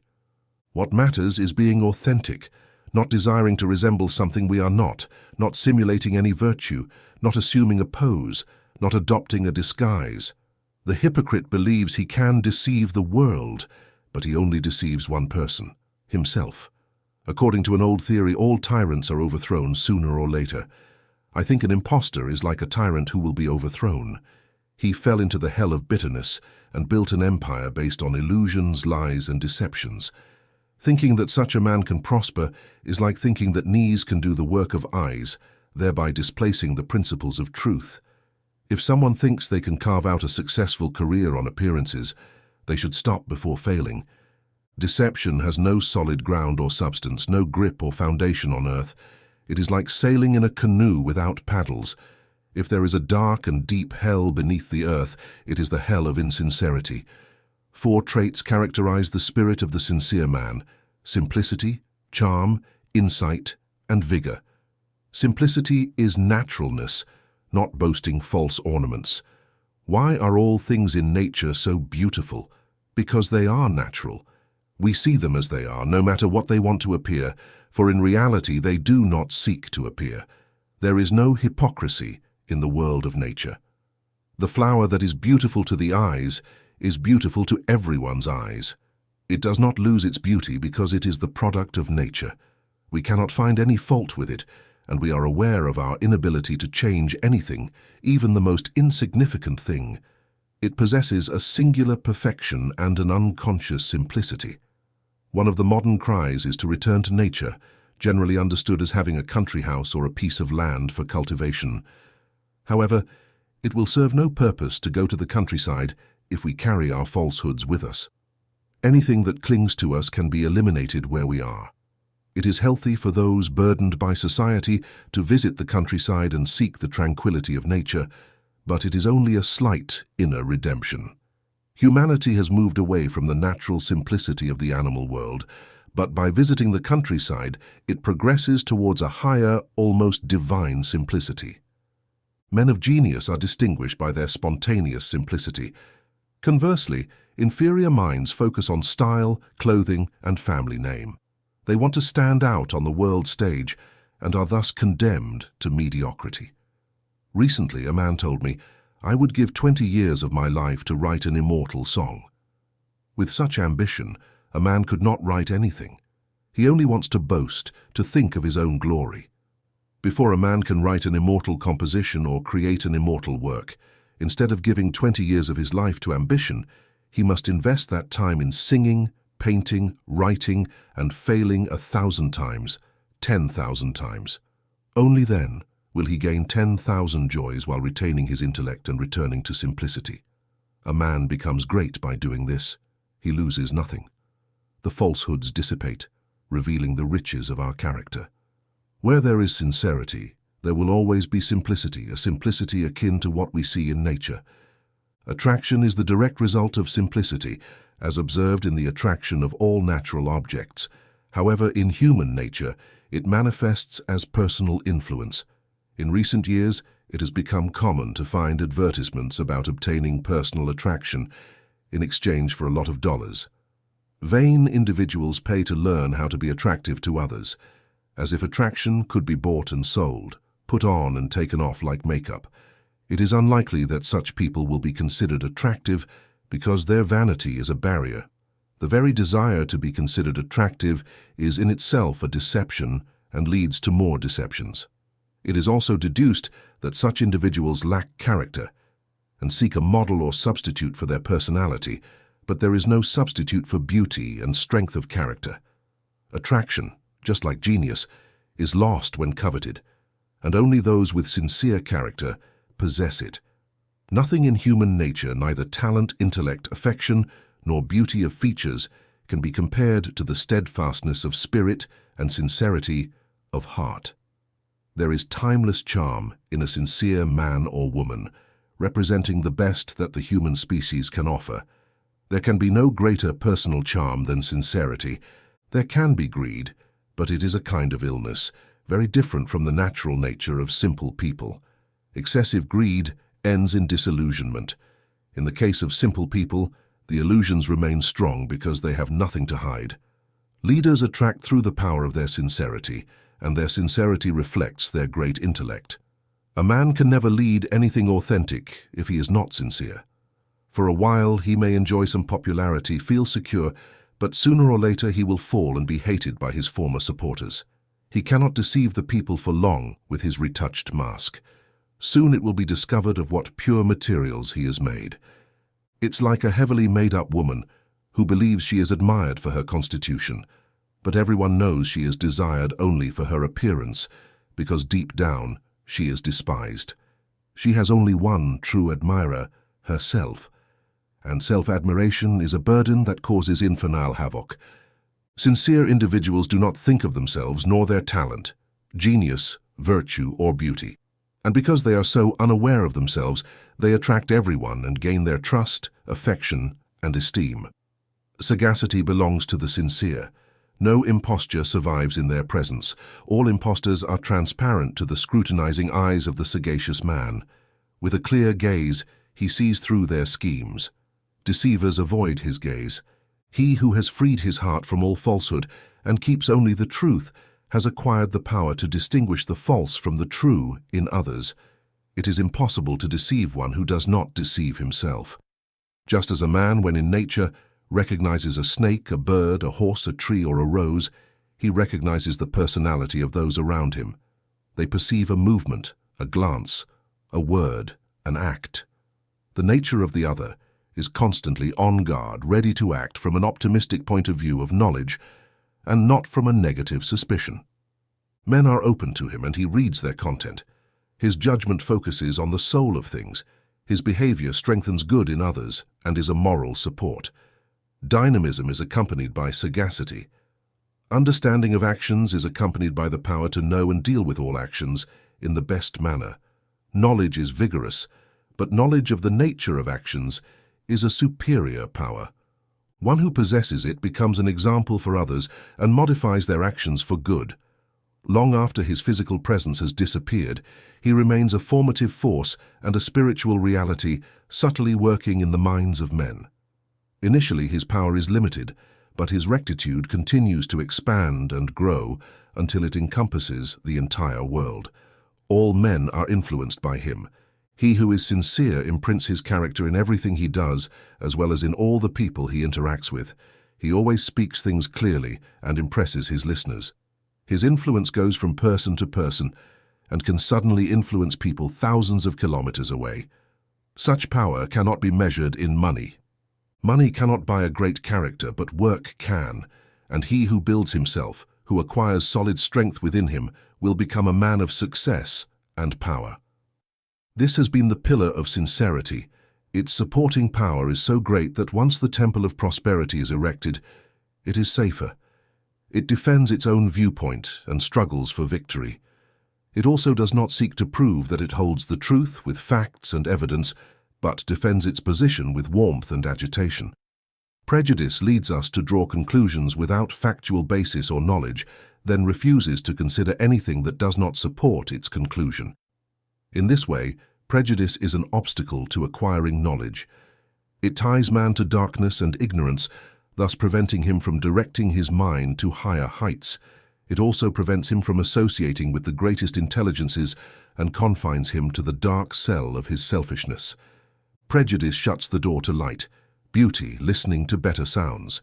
The prejudiced person clings to his fleeting and fragile little opinion, thinking it is the best in the world. He is so in love with his own conclusion that it simply amounts to self-love. He thinks all men should agree with him and considers men who do not see as he does to be fools. Such a person cannot possess knowledge. He is confined to opening on everything and nothing, never reaching true knowledge.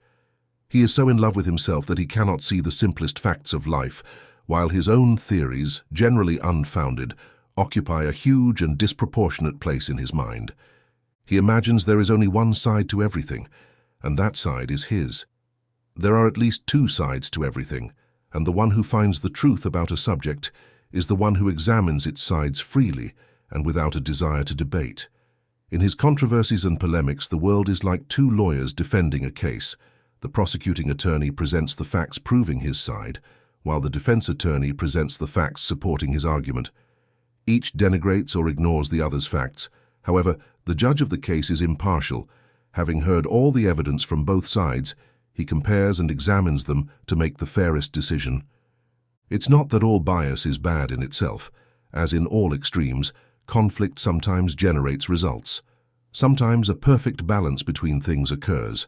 Moreover, it is a factor of evolution that stimulates reflection in men who have not yet developed the power of criticism, reflection, and argumentation. It is a phase through which all men must pass, but it is simply a tortuous and painful path to the highway of truth.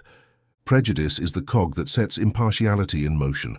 The prejudiced person sees part of the truth and thinks it is the whole, but the impartial thinker sees all sides of the truth.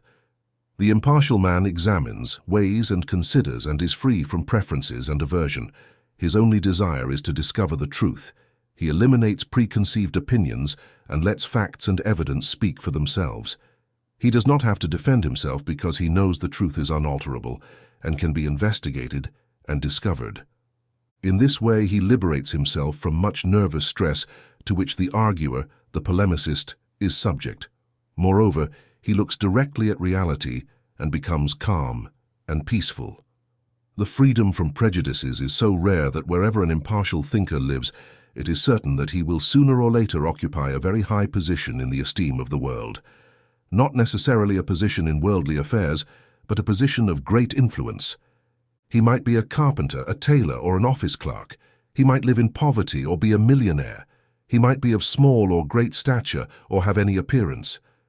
Nevertheless, he has started to move the world and will one day be recognized as a new force, a shaper of evolution. There was one more than 1,000 years ago. He was just a poor carpenter and scholar whom his parents and neighbors considered mad. He met an infamous end in the eyes of his countrymen, but he sowed the seeds of a religion that changed the entire world. There was another in India about 25 centuries ago. He was an educated and highly learned man, son of a small capitalist and landowner. He became a beggar without money or a house, and until today, 1/3 of the human race pays homage to him, and his influence continues to grow. "Beware when God lets a thinker loose in the world," Emerson said. "A man is not a thinker if he is attached to prejudices. He is simply the defender of an opinion. Since every idea must overcome the barriers of its prejudices, impartial judgment becomes impossible. Such a person sees everything only in relation to his opinion, while the thinker sees things as they are. The man who has purified his mind from prejudices and selfishness can look directly at reality and reach the summit of power. They have, so to speak, vast influence in their hands and will wield this power with wisdom. Truth will be present in their words, in their deeds, in their bodily postures, even in their silence and in the stillness of their bodies. Wherever he goes, he cannot escape from his high destiny, for a great thinker is the center of the world." Through him, all men keep their feet on the ground, for thought revolves around him. The true thinker lives above the whirlpool of passions in which humanity is immersed. He is not swayed by personal considerations because he has understood the importance of principles. By not fighting in any war, he has the advantageous position of an impartial but not indifferent observer, enabling him to see both sides equally and understand the cause and significance of the conflict. Not only the great masters, but also the greatest figures of literature are distinguished by their freedom from prejudices, as if they had mirrors incorporated within them. They see things impartially. This is the case with Whitman, Shakespeare, Balzac, Emerson, Homer. These minds are no longer local but universal. Their attitude is cosmic, not personal. They understand all beings, all things, and all laws. They are like beacons guiding the human race towards a serene and safe land. The true thinker is the greatest of men, and his destiny is the most exalted. The impartial mind has reached incredible heights and delights in the light of reality. The four great elements of impartiality are justice, patience, calmness, and wisdom. Justice is to give and receive values equally. What is called a good deal is a kind of theft, meaning the buyer places value only on a part of their purchase while appropriating the rest of the merchandise. The seller contributes to this too by concluding the deal. The just person does not seek to gain an advantage. They consider the true values of things and adjust their transactions accordingly. They do not let profit override what is just, for they know that in the end what is just pays better. They do not seek their own benefit at the expense of another, because they know that a just action benefits both parties in a transaction. If one's loss is the gain of another, it is only so the balance can be adjusted later. Unjust gains do not lead to prosperity, but are destined for failure. A just person could not wrest gains from others, because in an intelligent transaction, one seeks to benefit both sides. To take advantage of someone would make them feel like a pickpocket. The business mind sometimes does not respect the spirit of commerce. It is rather selfish and wants to get something for nothing. The upright person frees their enterprise from bargaining and builds it on the basis of justice. They provide a good product at a fair price without altering anything. They do not soil their hands with dubious business or fraud. Their products are genuine and correctly proceed. Customers who seek to take advantage of a merchant degrade themselves. Their practice assumes one of two things. Either the merchant is dishonest and asks for too much, a low and suspicious attitude, or they are eager to cheat the merchant so that they lose their profit, an equally vile attitude, and thus benefit from their loss.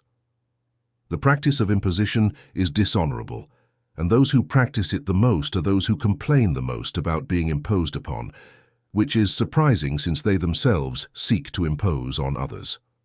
On the other hand, the merchant who is willing to sell everything to their customers without considering justice and proper values is a kind of thief. They slowly poison their success because their actions will surely turn into financial ruin. This is what a 50-year-old man told me. I just discovered that all my life I've been paying 50% more than I should. A just person can never feel they have already paid too much for something because they do not conclude any transaction they consider unfair. But if a person is eager to get everything at half the price compared to the real value, they will always complain about paying double for everything. The just person rejoices in paying the real value for everything, whether giving or receiving, and their mind bears no guilt. People must avoid pettiness and strive to become more and more perfect and just. If one is unjust, they can neither be honest nor generous with anyone. Furthermore, they become a kind of hidden thief who tries to get as much as possible and give as little as possible in return. One must avoid all forms of bargaining and conduct their affairs in a dignified manner. Patience is the brightest jewel of a person's character. To be patient is to be like a child building a toy. Acting with a gentle disposition and soul all the time is being patient. It is working in the most difficult circumstances and showing kindness, a rare quality, it's true, and one cannot expect everyone to possess it, but it is a virtue that can be attained by degrees, and even partial patience will work wonders in a person's life. The irritable person is condemned to catastrophe. One who is excited about doing business with someone who explodes at the slightest difficulty is destined for failure. One who seeks the company of a person who insults and attacks at the slightest misunderstanding must start controlling themselves and discover the beautiful lessons that patience offers. Thus, they can be prosperous, useful, and powerful. They must learn to think of others and not just themselves, to be considerate and understanding. They must study how to remain calm with people who differ from them. They must avoid disputes like they avoid deadly poison. Disagreements will continually catch up to them, but they must strengthen themselves against them and study how to make the best of them. Dispute obstructs the mind, patience enriches the heart, and beautifies the spirit. Anyone can spit and curse. It requires no effort. It takes persons who remain calm in all circumstances, who are meticulous and patient with others' shortcomings. Patience eventually triumphs, just as water wears away the hardest rock. Patience overcomes all opposition. Calmness is the companion of patience. It is a great and prestigious quality. It is the haven of peace that souls find after a brutal storm. It is the reward for the person who has suffered much, endured much, and ultimately triumphs. One who is agitated cannot be impartial.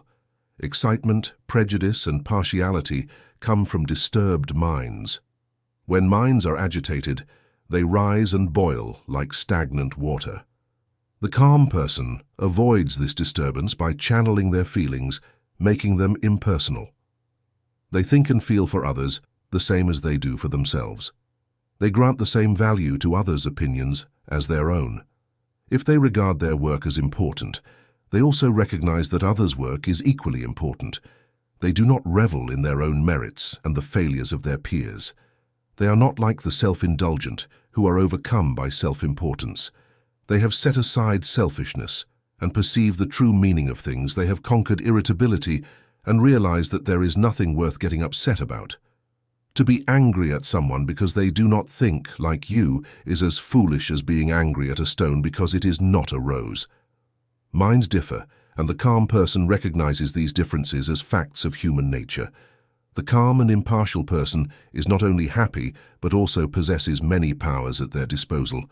They are sure, quick, and silently accomplish what the irritable cannot achieve, no matter how hard they work. Their mind is clear, balanced, and ready to work on anything they undertake. In a calm mind, contradictions fade away and a joyful peace reigns.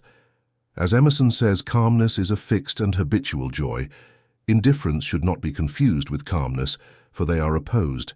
Indifference is flat and linear, while calmness is brilliant and bright. The tranquil person has partially or completely mastered the self and successfully battles inner selfishness. They know how to find it and conquer it. The calm person is always a victor, as long as they maintain their calmness. Defeat is impossible. Self-control is a form of enrichment, and calmness is a permanent blessing. Wisdom corresponds to judicious men. Their counsel guides and their standards protect them. Wisdom has a multitude of faces. The wise act for their good, but never violate the ethical principles of right conduct. The foolish man cannot fit into any of the faces of wisdom. They act only for themselves and continually violate ethical principles. There is wisdom in every act of impartiality, and once a person has seen the impartial area, they want to visit it again and again until they finally establish themselves there.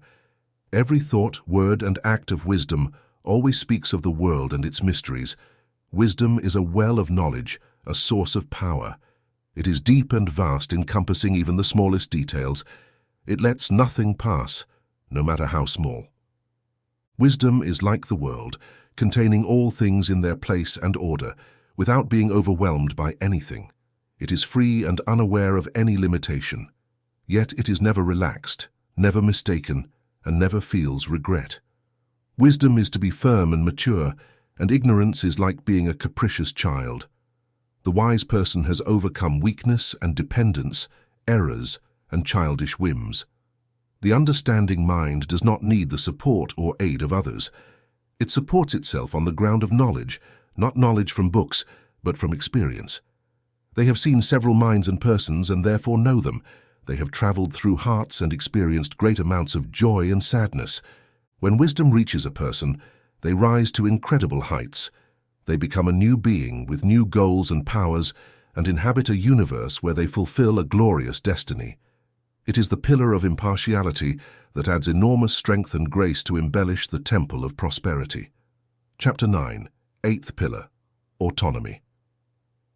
Every youth should read Emerson's essay on autonomy. It is the most energetic essay ever written. It is designed to heal two common mental illnesses in the young, self-contempt and arrogance. It also reveals to the self-conceited the pettiness and futility of their vanity, and shows the timid man the weakness of their character. It is a revealing study on man's dignity, as revealing as those produced by the ancient prophets. And perhaps more practical and rooted in its time, it emanates from a modern prophet, a new kind of person, a pioneer, and its main quality is its powerful, stimulating quality. Self-confidence should not be confused with arrogance. There is nothing petty in self-sufficiency, whereas in arrogance, nothing thrives.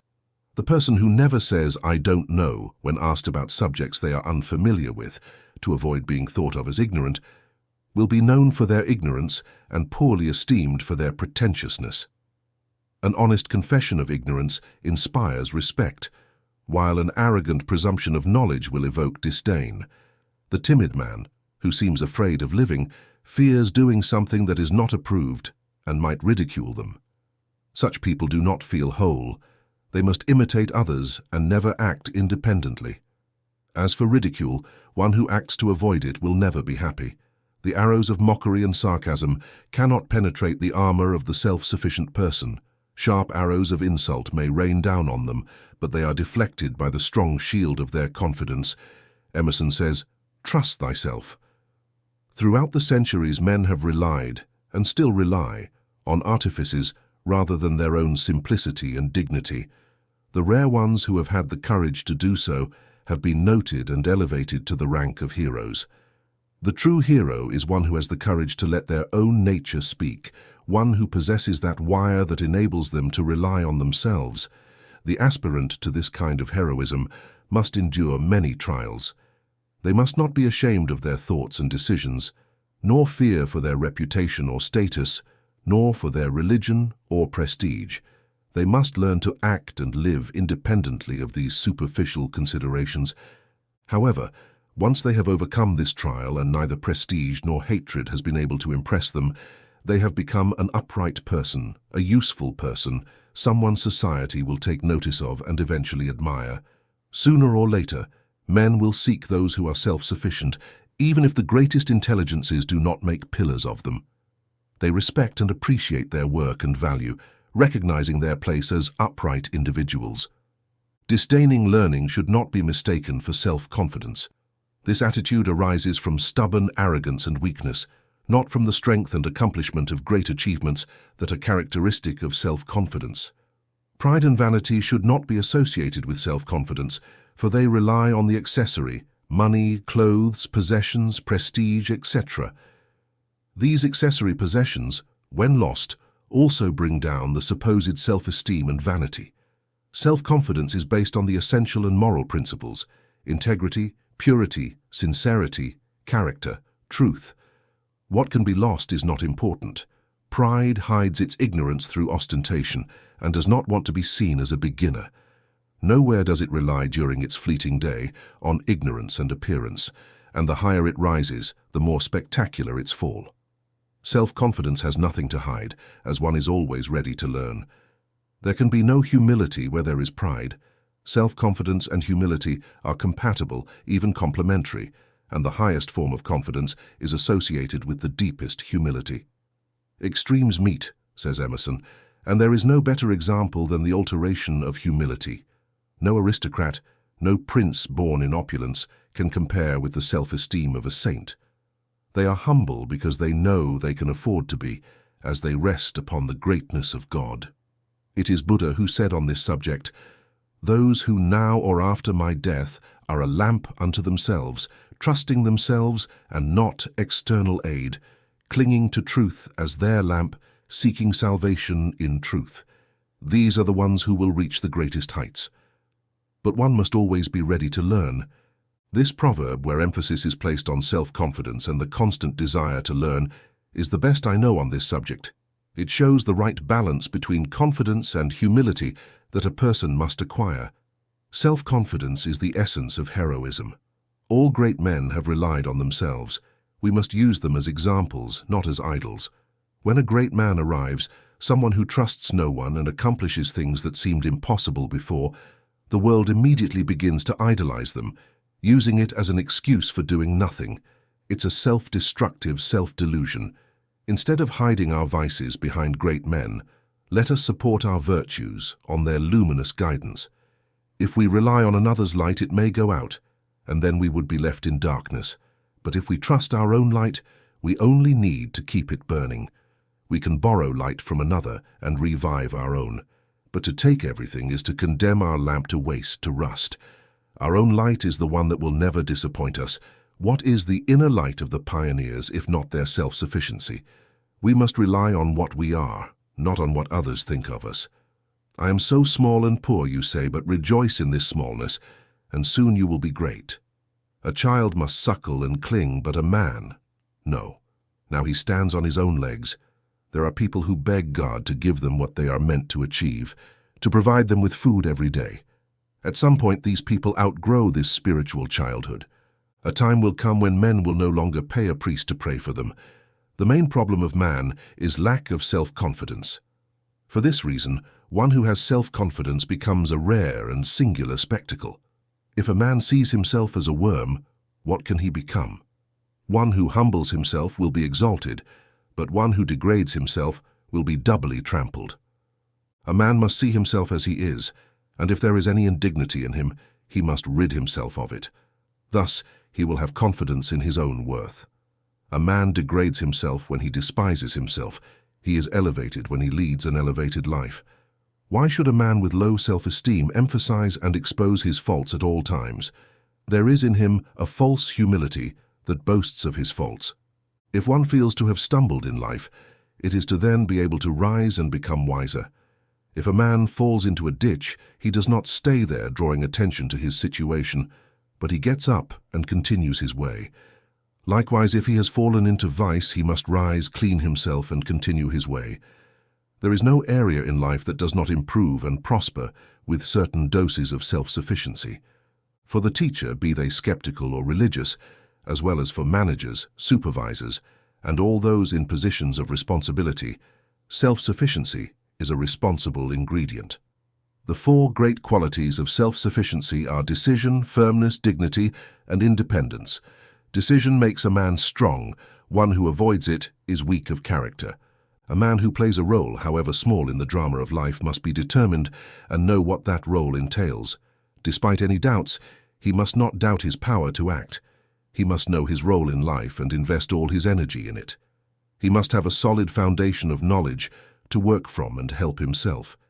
He may only be a seller and provide products, but he must know his work perfectly and make it known that he knows it. He must be ready to answer at any time when his work is questioned. He must be well prepared not to falter in emergencies.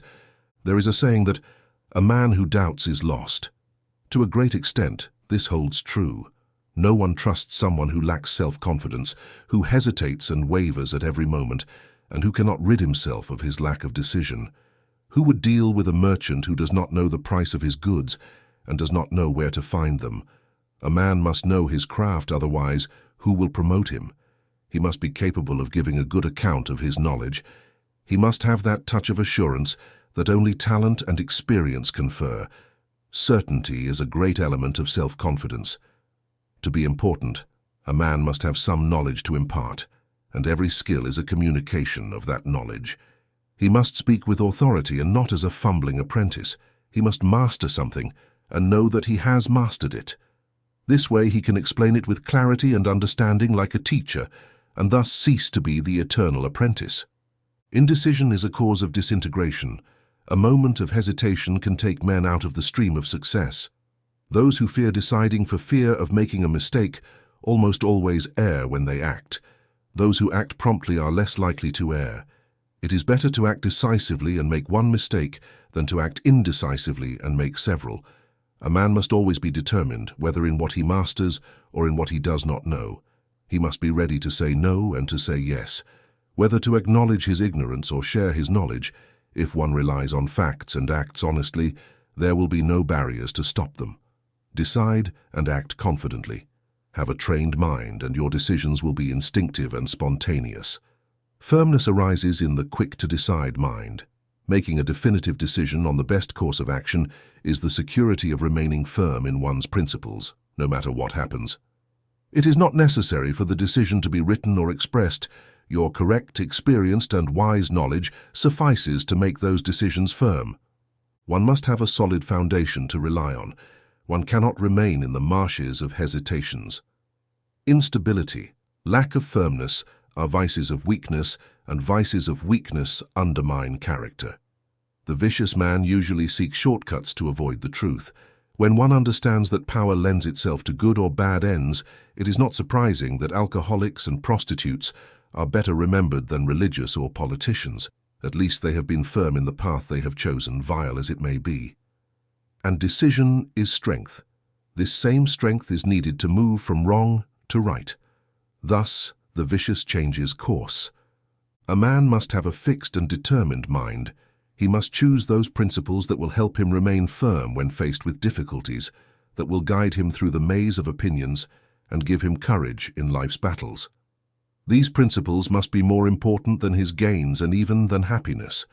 If he never abandons them, he will find that they will never abandon him either. They will defend him against his enemies and angers and illuminate his way through darkness. They will be for him a light in the darkness, a place of rest, and a refuge against the conflicts of the world. Dignity is like an elegant robe for the firm mind, one who is rigid as a steel bar when it comes to vice and evil, and elastic as a rod when it comes to good, wears a dignity that soothes and comforts others by their presence. The unstable mind, which is not anchored to any fixed principle, is stubborn and gives way when its well-being is at stake. It lacks gravity, balance, and even less a solid composition. The dignified man cannot be trampled or subjugated because he is incapable of trampling and subjugating himself. He immediately disarms with a clear look or word any attempt to degrade him. His presence alone is a lesson for mockers, while it is an example of strength for those who admire him. The main reason why the dignified man commands respect is not that he respects himself, but because he treats everyone kindly and with esteem. The proud love only themselves and treat their subordinates with contempt and arrogance. And it happens that, when self-love and pride come together, they only give birth to arrogant and despicable individuals.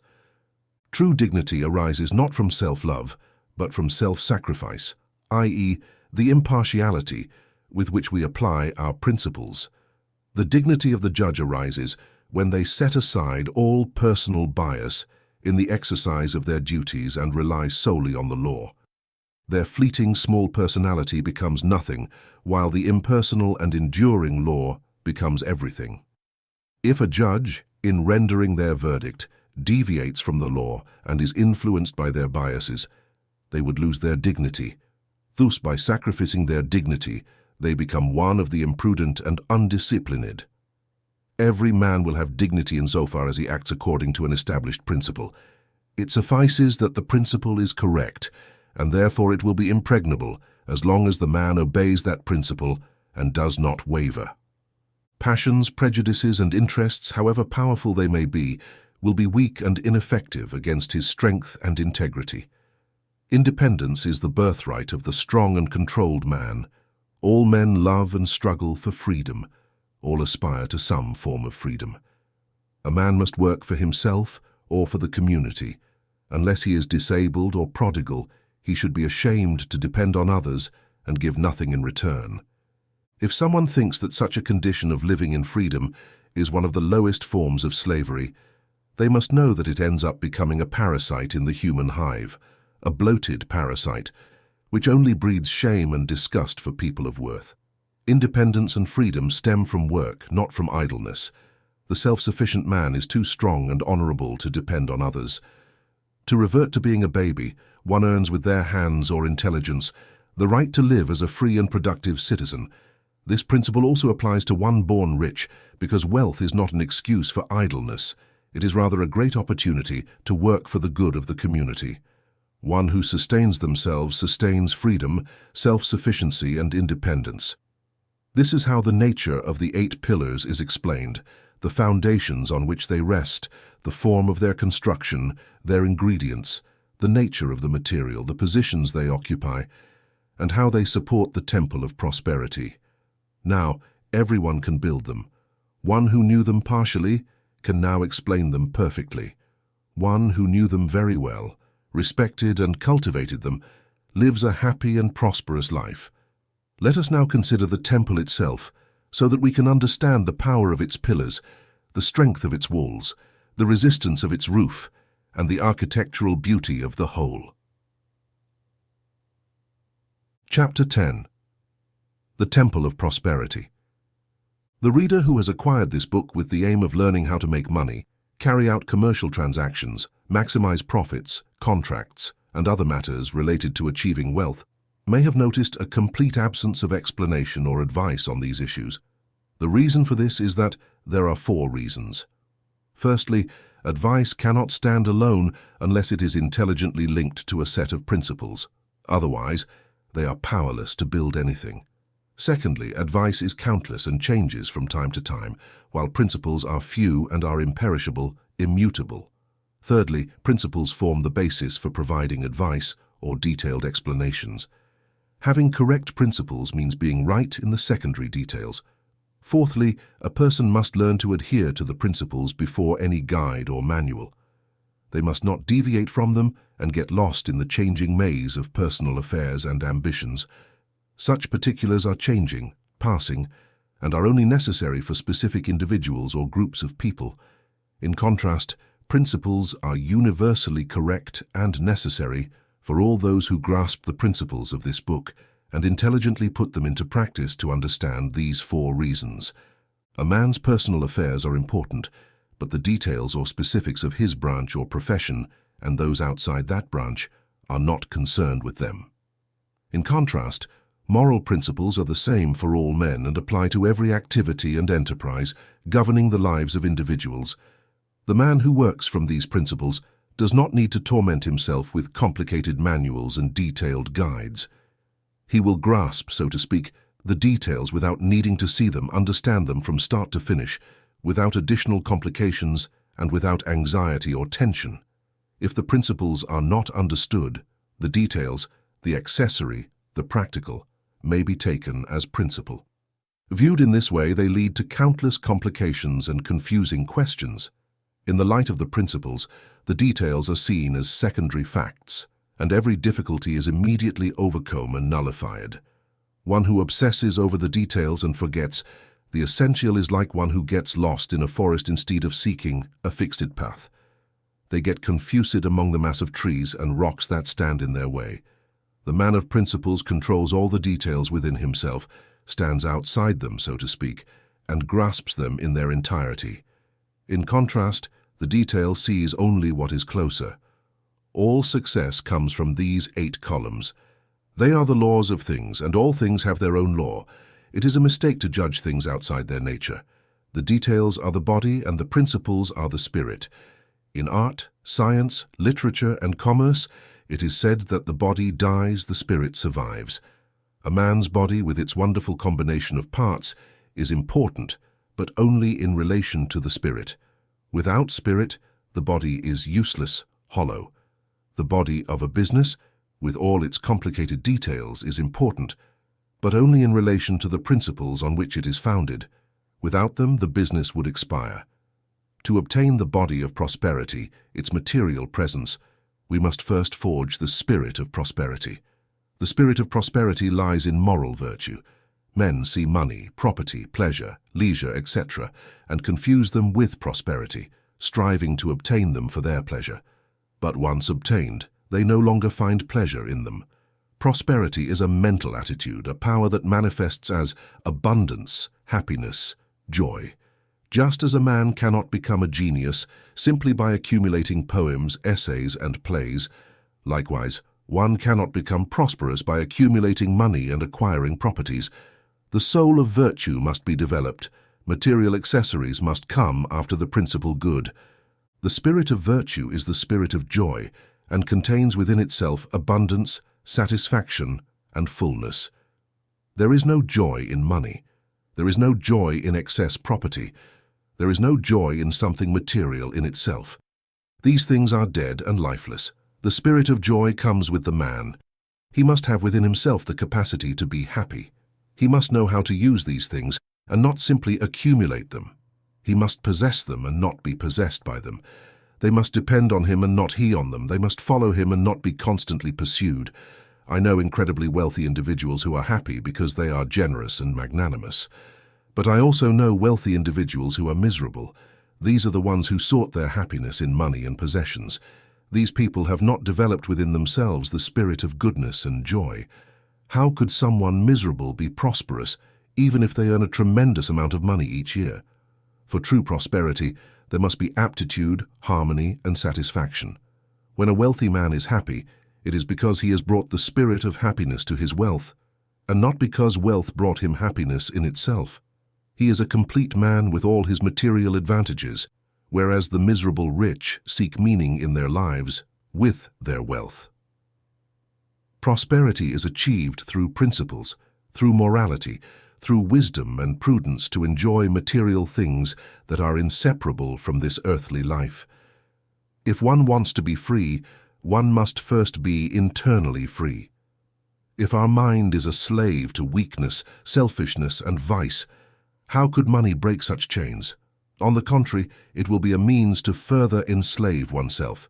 The effects of prosperity do not come alone, but are the product of practicing principles.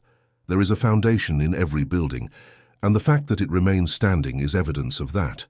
There is a foundation in every established success, and its stability is proof of that. Prosperity rests on the foundations of character.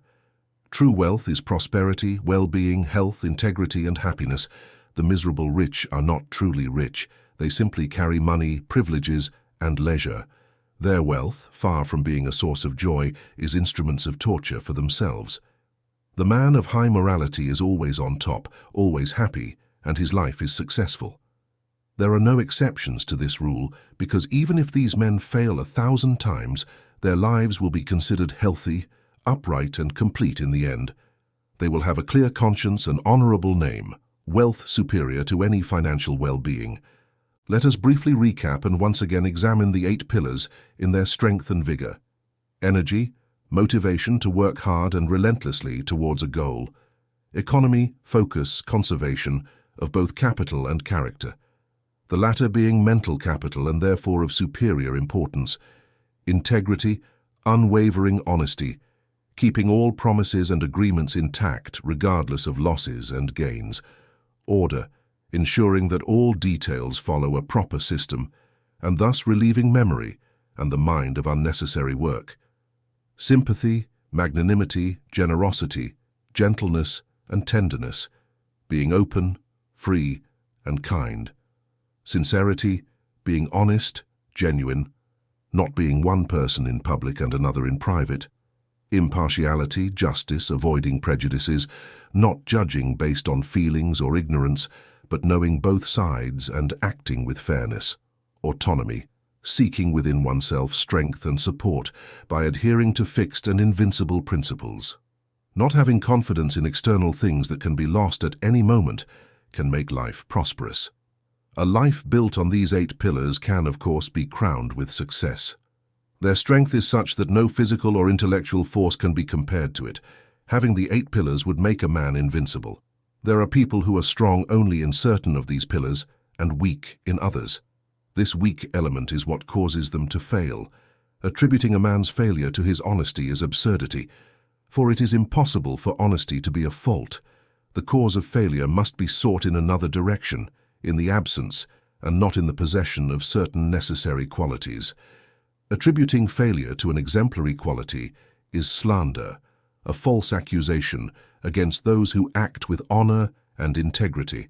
A man may be strong in energy, economy, and order, but weak in the other 5. Such a man will fail due to the lack of the other pillars. His temple will collapse because the pillars must be complete, before the temple of prosperity can remain secure. These are qualities that every man must acquire. Furthermore, if a man is strong in the first three and lacks the fourth, the absence of order will generate chaos in his affairs and so on. The first four qualities are the most important, and for a reason.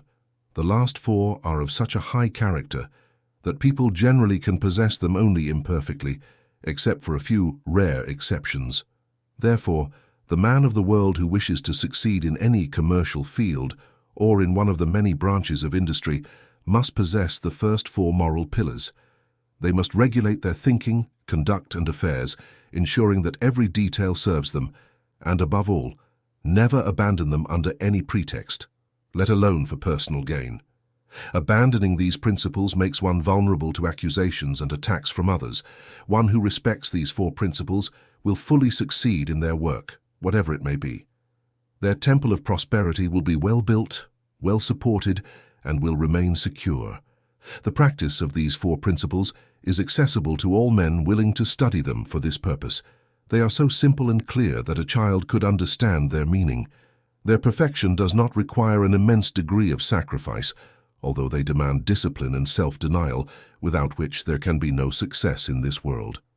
The last four pillars, however, have a deeper nature, more difficult to understand and practice. They require the highest degree of sacrifice. Few people can currently achieve this personal detachment required for their perfect practice. The rare few who have succeeded have significantly expanded their capacities, enriched their lives, and adorned their temple of prosperity with a beauty that delights all those who begin to build their temple of prosperity according to the teachings of this book.